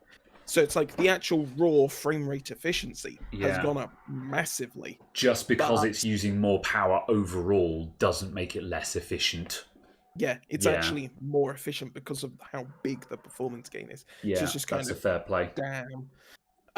So it's a case of obviously you could do, if you wanted to, is you could drop the power target slider down by 50%, still have better performance and have even more performance per watt comparison. So it's kind of it's just that I think the only time that you really care is when you're buying a power supply, because electricity's kind of cheap still. Yeah, relatively. Yeah, it's I think it's good to be conscious about the amount of power you're using, but at the same time, a lot of the time, the difference between a the difference in power usage between an inefficient system and an efficient system is not enough to save a meaningful amount of money. Like No, it's when just being aware. when I was in my my sister's house one day, and I went into their kitchen and dining room, and there were three sets of lights, three or four sets of lights, with each light having four halogen spot bulbs in it. Each one of those halogen spot bulbs would have been 50 watts. So you could literally be like 400 watts, 800 watts, 1200 watts. There is over a kilowatt of lighting in here. You could replace those with LED bulbs and cut that down to 20 watts, maybe 30 watts. Now that is going to save you a pretty penny. Yeah. You know, that saves a meaningful amount of money. Knocking your gaming rig from 600 watts load down to 400 watts load, that's not actually going to save you very much money per year. Even though that is a high percentage of saving, the amount of power involved anyway and the amount of on time isn't significant. So yeah, sometimes you've got to look at the use case. Absolutely, because I replaced the bulbs in the GU10s in my bedroom a couple of weeks ago, because I suddenly just realized, oh crap, these are all 50-watt old style halogens. Oh no, I have 6 of these. Yeah. And occasionally these lights will sit on for like 4 or 5 hours. Yeah. I was just like, oh, that's horrifying. Yeah. So I suddenly went from six of those to 6 LED bulbs, and each LED bulb was 3 watts. Yeah. Exactly that. So yeah, and I've got to do that in the new shop, because all the new shop has got pretty much all of the bulbs that I've seen in there are energy savers. They're archaic compact fluorescents, but they're still at least compact fluorescents. But I need to actually go through, because they're so old that they still might be like 20 watts per lamp. And there are, if there's a dozen of those lamps per room, times 2, plus the kitchen and stuff like that, I need to look at that and be like, right, what of these am I actually changing out? Yeah, it's also the fact that the light from them is not very. It's not very. Yeah, it's not uniform. Yeah, that's my main beef with that. Is just they're just dotted around in no particular. Someone was just like, oh, we'll put one about there. It doesn't look like there's any plan or intention for how the lighting is arranged. Yeah. So it all needs redoing. I still maintain that you should replace them with just the 600mm panels, because you've got suspended ceilings. Yeah. What I would like to do is, I will either replace them, or I'll put in a load of panels and just swap the wires to the panels and just leave all the other lights there and off, just so when I leave I can then just reconnect it and put it back to how it was. Because that's what I'm going to do in here. Because, in here I've got my custom LED strips doing all the main lighting. And one of the jobs that I need to do at some point, not as a priority, but, in the next month or so, is I need to put the fluorescent battens back up and just restore this to stock again. Because, I don't want to leave that custom lighting up there. So I've actually got to put back the old lamps and just put that all back to how it was, which is obviously something you've got to think about when you're renting a place. So, although that much being said, I might just put up panel lights in the new place, and if I end up leaving that place at any point, I just leave them there and be like, yeah, I replaced it with something that was better. So given how cheap the lights are, no one's going to care. So well, you're not. It's more thinking about whether you're going to care, and you're not. So sufficiently cheap, it doesn't really matter. The only thing that you'll possibly need to chuck in is just where you're filming, is obviously making sure that you've got sort of 100%, or as close to CRI lights. Yes, high CRI is underrated. Just because like those panel lights are only like 80 or 90%. 80 or 90 CRI. Yeah. So whilst they're absolutely fine for general shop and office lighting and stuff like that, if you're filming under them, you'll want 98, 99% ones. Yeah.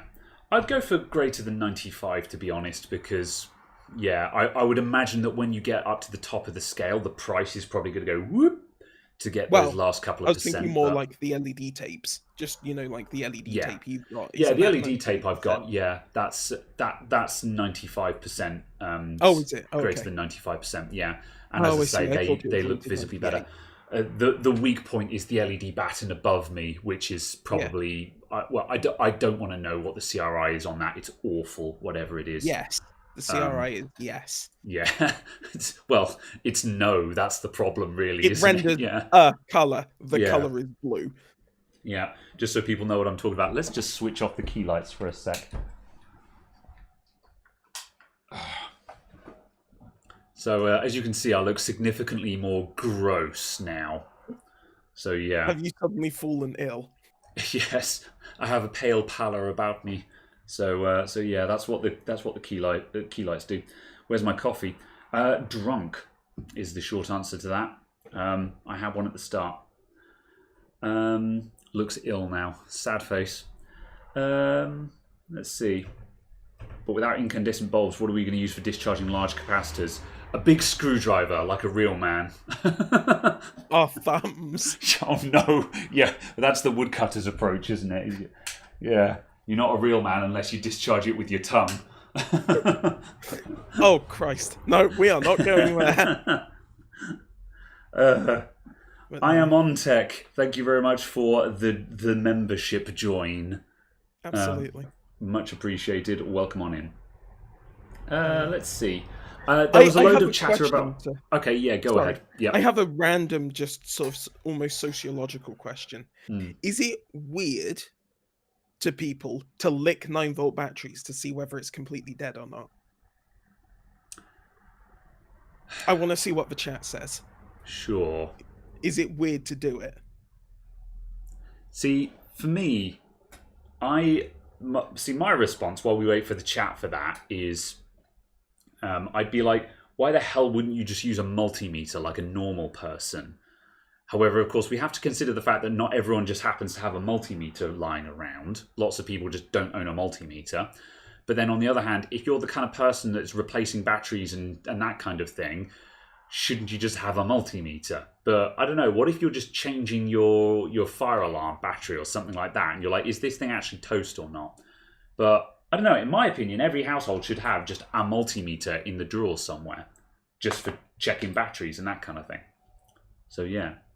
Exactly. Right, so we've got a resounding no, it's not weird, is what I'm understanding. Nick Benson uses steel wool. That's a fire hazard. This is the entire response I was expecting from this audience. Yeah. Because I would imagine that basically everyone in the audience is in tech, related to tech, is interested in tech. I imagine if you ask the same question to 300 people on the street, they would all go, the hell are you on about? Yeah. Yeah, true. What kind of weirdo are you? Yeah. As I say, for me, I'm just like, in a way, I think it's weird because I'm just like, just use a multimeter. But on the other hand, I understand why you would suggest such a thing, which makes it less weird. It's, yeah. Exactly. So it's kind of a case of, how does one lick an AA battery? Yeah, I have to admit, I saw that as well, and that is exactly what I thought. Unless your tongue is like 15 centimeters long, and you're just kind of like... Who's the dude from Kiss? I don't know. Gene Simmons. Yeah, unless you're Gene Simmons. Yeah, Gene Simmons can do the tongue test on a size D cell. I don't know if that's an innuendo. I feel like that's an innuendo. Yeah, you know who I'm talking about with Kiss, right? The rock band Kiss. Yes, I am fully aware. No, it's just the fact you said, oh yes, he can do the lick test on a size D cell. Yeah. He is known for having a long tongue, which he sticks out a lot. Yes. He has the capacity for the old D cell mag lights. You have to walk 10 feet to a multimeter. Your tongue is right here. Fair enough. Fair enough. You wouldn't get anything from a AA battery anyway. Yeah, that's true. Yeah. Oh dear. Let me see. Why don't you wear headphones on the other ear too? These headphones are uncomfortable. So you just keep shuffling it. Yeah, so basically, these headphones are uncomfortable to wear for long periods of time. So what I do is I wear them on one ear, and then you may have noticed that at the start of the stream I had it on this ear, and about, I don't know, 15 or 20 minutes ago when I started feeling it and I was getting uncomfortable, you'll notice my ear is red. I switched out to the other ear. I have ordered a new headset. No, actually, I put in a buy it net. I put in a best offer on a headset. I should see if that's been accepted. Actually, where's the window for it? I still need to find me a might just low latency buy it now. Bluetooth adapter. Oh, the listing was ended by the seller because the item is no longer available. Boo! I said, oh man, I'm just gonna have to buy the one that I saw on Amazon, which was £80, and it's the PS4 version, but I'm 99% certain that it'll work just fine on a PC. It's just a question would of... double check that. It might be Bluetooth, because it might be Bluetooth only. No, the PS4 version is not Bluetooth, because the PS4 does not support Bluetooth audio. That's specifically why there is a PS4 sorry, the version. PlayStation 4 one. Yeah. Yeah. So yeah, it just has a slightly different receiver box, which incidentally, what makes it the PlayStation version is the receiver box for it, or it has a USB connection, but it also has an optical input for the early PS4s that only have an optical out for audio, which is kind of weird. And I'm like, in a way, that's amazing. Yeah, that's what I thought. I'm like, that's really useless to me, but I kind of want it anyway, just so I can be like, my headphones have an optical input that I'm never ever going to use. Does that mean you can use both? Are you able to do both? So you plug it into USB into one computer, take the optical from another device, and then you have both. I'm buying it just to find out. Add to basket. I'm buying this one now because I want to know that. It want to know. Yeah. It doesn't have to know. Yep, I'm going to put that to the test. Because having headphones with multiple inputs is one of those incredibly niche things that vast majority of people will never ever use. But now and then you'll be like, man, I really need another way of getting an audio input into the headphones, and I can't do it through the PC because of reasons. Because monitoring reasons or something like that. Well, there it is. I've now ordered a Rig 800 PS4 version. Nice. So yes, but yes. At any rate, these headphones are hella uncomfortable. The reason why I hadn't replaced them yet, I was talking to Caradog about this before we hit the go live button. Is I was trying to decide. I was like, am I going to buy an expensive headset just for doing this podcast? And I hesitated on that. But I've come to the conclusion of I kind of want a Rig 800 anyway, because I want to try one as a daily driver, because it's a headset that I do recommend to people, because I have tried one on and found it to be very, very comfortable when I just sort of put it on. I was like, wow, that's really lightweight for a wireless headset. And one of my streamer friends has a Rig 800 and he loves it to bits. And he doesn't like headphones.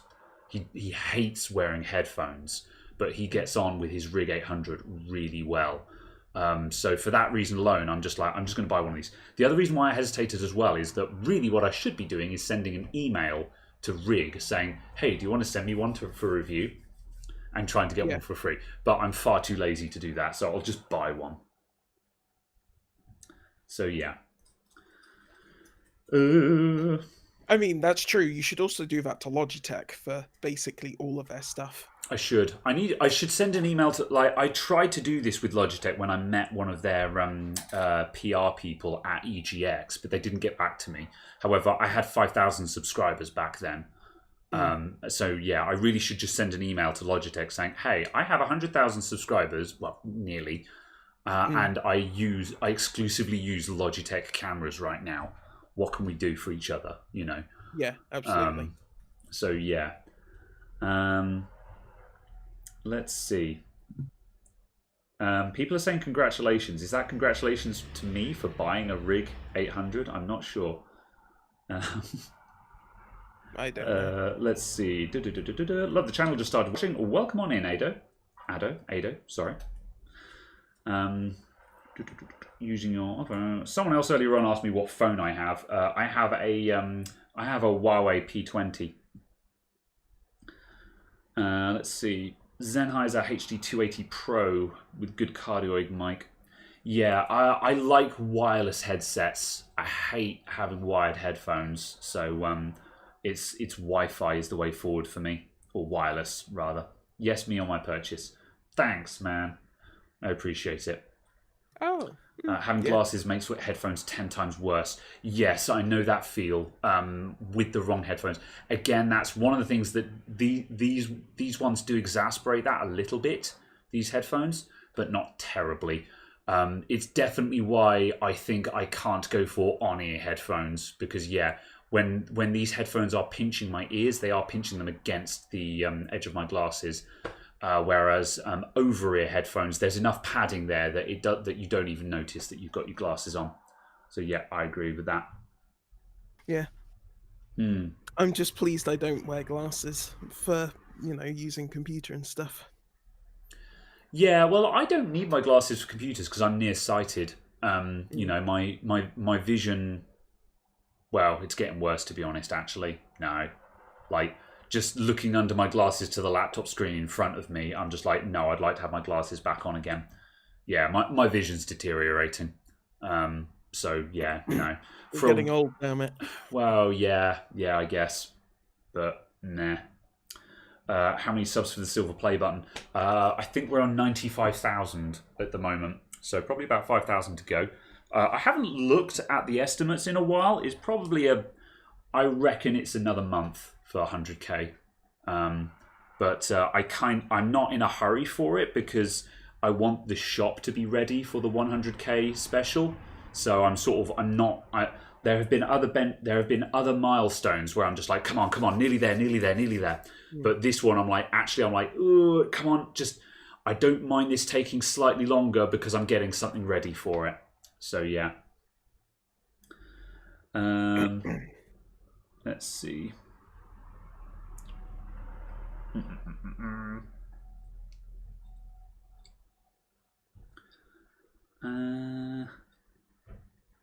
Did anyone try the Amazon Basic wireless headphones? No. Should absolutely do that. Yeah. Amazon Basic wireless headphones. Oh, yeah, I'm looking that up. Amazon Basic wireless headphones. What do they even look like? Wireless. Oh, Amazon Basics Bluetooth fitness headphones? Yeah, it must be that. No. Let's see. Is Amazon Basics a brand? Can I search by brand? Yes, Amazon Basics is a brand. Yeah. Amazon's Choice. Amazon Basics wireless headphones. Not on YouTube. They also do overhead ones and in-ear ones. Yeah. Edo, to answer that question, we will be doing an audio-only version of the podcast when I get around to it. It's taken me 20 episodes, so 20 weeks, to get memberships active. So assume it's probably going to take at least 10 to 20 weeks for me to get around to doing the audio version, but it is a highly demanded version of the podcast. So yes, it's on the list. I'm not seeing them off the top of my head. There's Amazon Basics over-ear Bluetooth wireless headset with micro USB and 3.5 audio cable black. Oh, could you link me that? Could you DM that to me on Discord? I literally just typed into the Amazon search Amazon Basic wireless headset and it came up. Okay. I'm amazed Amazon you're having this much Basic difficulty. Wireless headset. Well, I just had wireless headset in the search box. Okay, I'm getting tired. There are direct links for you, so you can't even get it wrong. Yeah. £55. Yeah, it is Bluetooth. It's basically a pair of Bluetooth headphones, though. Yeah. So yeah, it's just kind of a case of it. My concern and issue with it just is the fact that it's giving yet more money to Amazon. Yeah. And whilst I'm not whilst I'm not in the camp of Amazon is terrible, rampaging mess, I Yeah. am still a case that I just try and avoid buying from them when Scan or Overclockers or Box has the same item for like the Yeah. same price. Yeah. Don't know. And also, the Amazon Basics brand itself, part of me likes it and part of me hates it because Amazon Basics is one of Amazon's more scummy divisions because they're basically looking at products that other people are selling and other products that people are selling and sell well. Amazon basically go, cool, we'll make a knockoff of that and sell it cheaper. Which is a really scummy thing to do. But the problem is, some of the products that they make that are knockoffs are better. Yeah. Like the that, Amazon Basics, the Amazon Basics HDMI cable.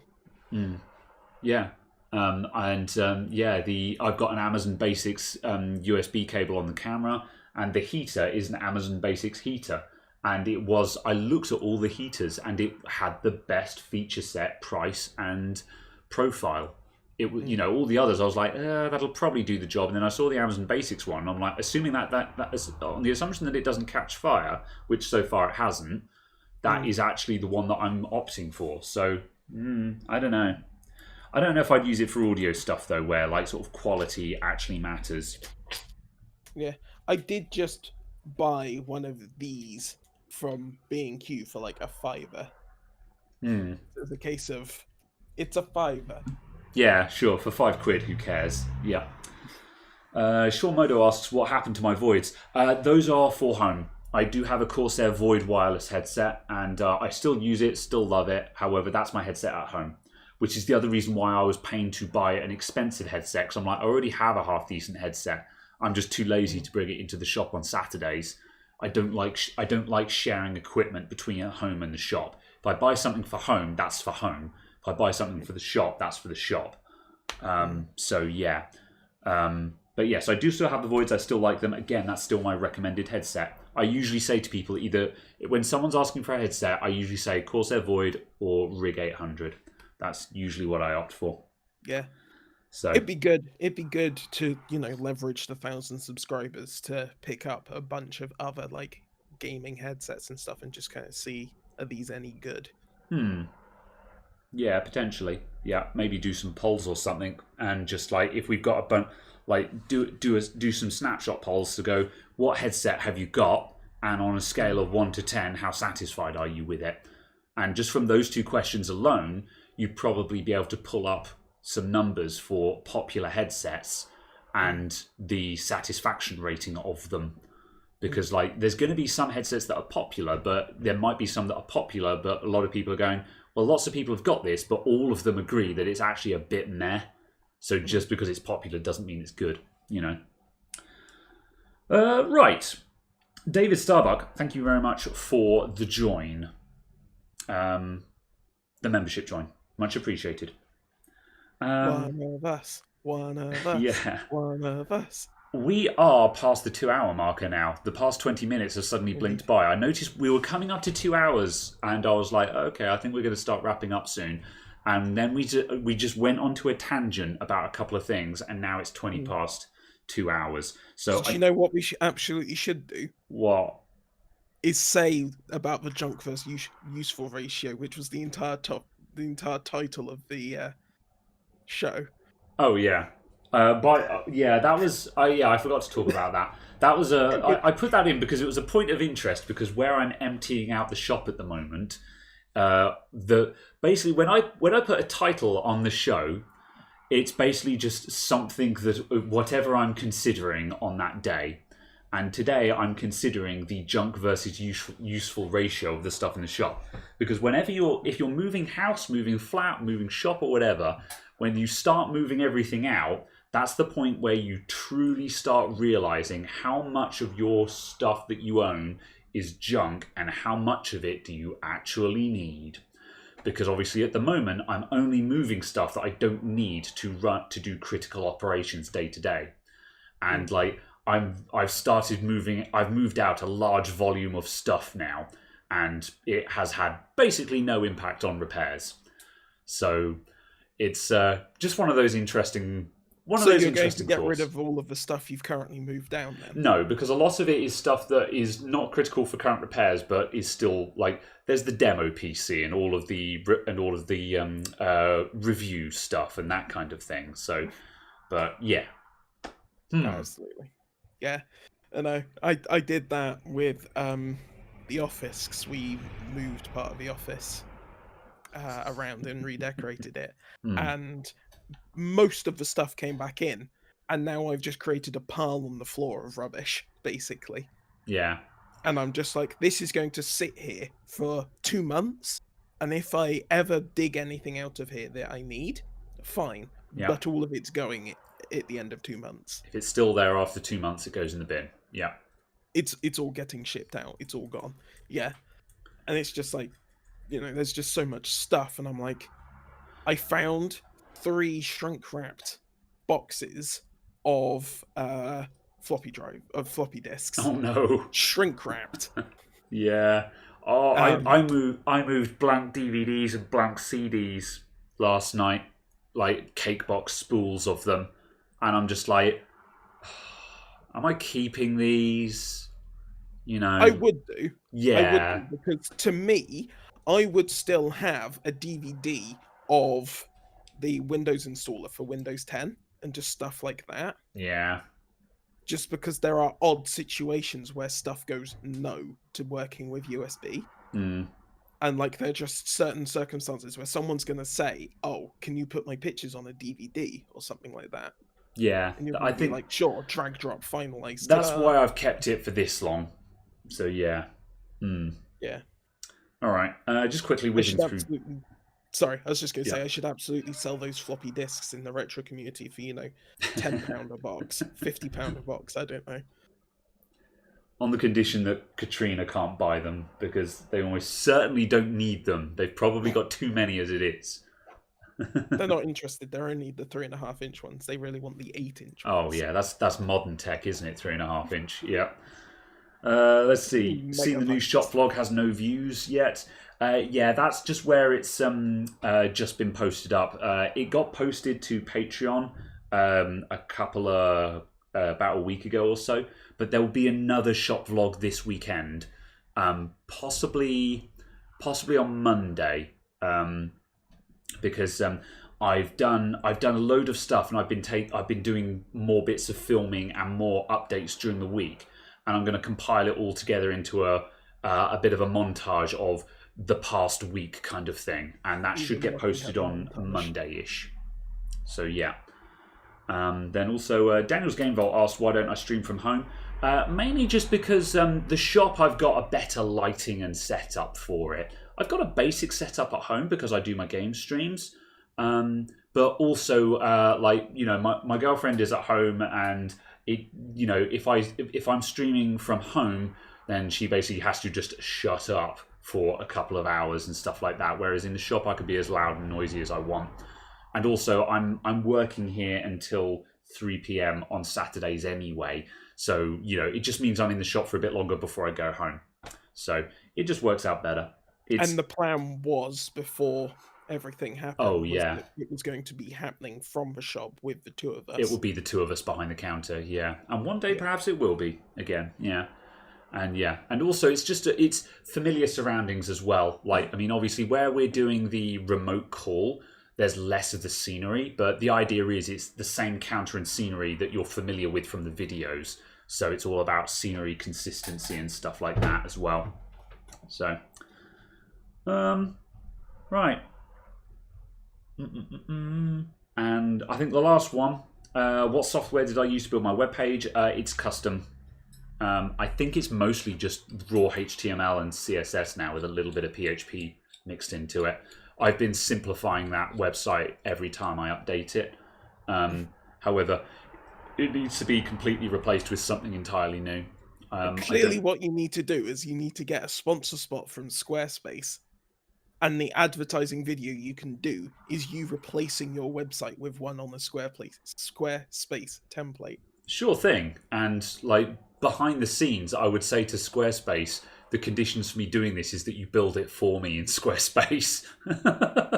It has to be identical. Yeah. Like the other thing as well is that I would bet money that that is actually the deal that Squarespace actually have with a lot of their sponsor people. Is they say sort of, they say, oh, our website was built with Squarespace. No, really. And I'm just like, no, Squarespace rebuilt your website for you for free in Squarespace. I bet that's what actually happened. Certainly, if they made that offer to me, I would gratefully accept. I would absolutely do that. Absolutely. But yeah. Oh, Right, anyway, we should wrap up because I'm tired. absolutely. What's the name of my gaming channel? I've absolutely got time for a quick shill. It's twitch.tv/Nethersam. And if you use your Amazon Prime subscription on that channel, you too will gain access to exclusive content. There we go. I've spelt it correctly as a special treat. So yeah, and I will be streaming tomorrow evening. I'll be streaming more Nier Automata. And yes, as Caradog just said, if you subscribe to me on Twitch, you also get access to the exclusive content. So if you have an Amazon Prime subscription, you can subscribe for free and get the content for free. Anyway, yeah, thank you everyone. I'm done. I'm tired. I'm falling over. Yeah, we're going. Thank you everyone for Support tuning links in. are in the video description. Yep, support links We'll down be on below. the at some point. Massive thank you. The exclusive content is basically the moving vlog to the new shop. You get to see all the behind the scenes stuff for the new shop. Is basically it at the moment. But yes, thank you for tuning in, everyone. Thank you for all of the memberships. We've had a ton of memberships today. Does it tell me in the stats? Yeah, we've had 13 new members today. So thank you to all the new members. And an ongoing thank you to everyone who's also subscribed to me on Twitch and on Patreon as well. Greatly appreciated. Thank you everyone else for coming. We'll see you guys next week. Same place, same time. Trying not to steal other people's catchphrases. We're going. Batman. Bye everyone. Quickly end stream. Goodbye. Ciao. Toodaloo. Goodbye.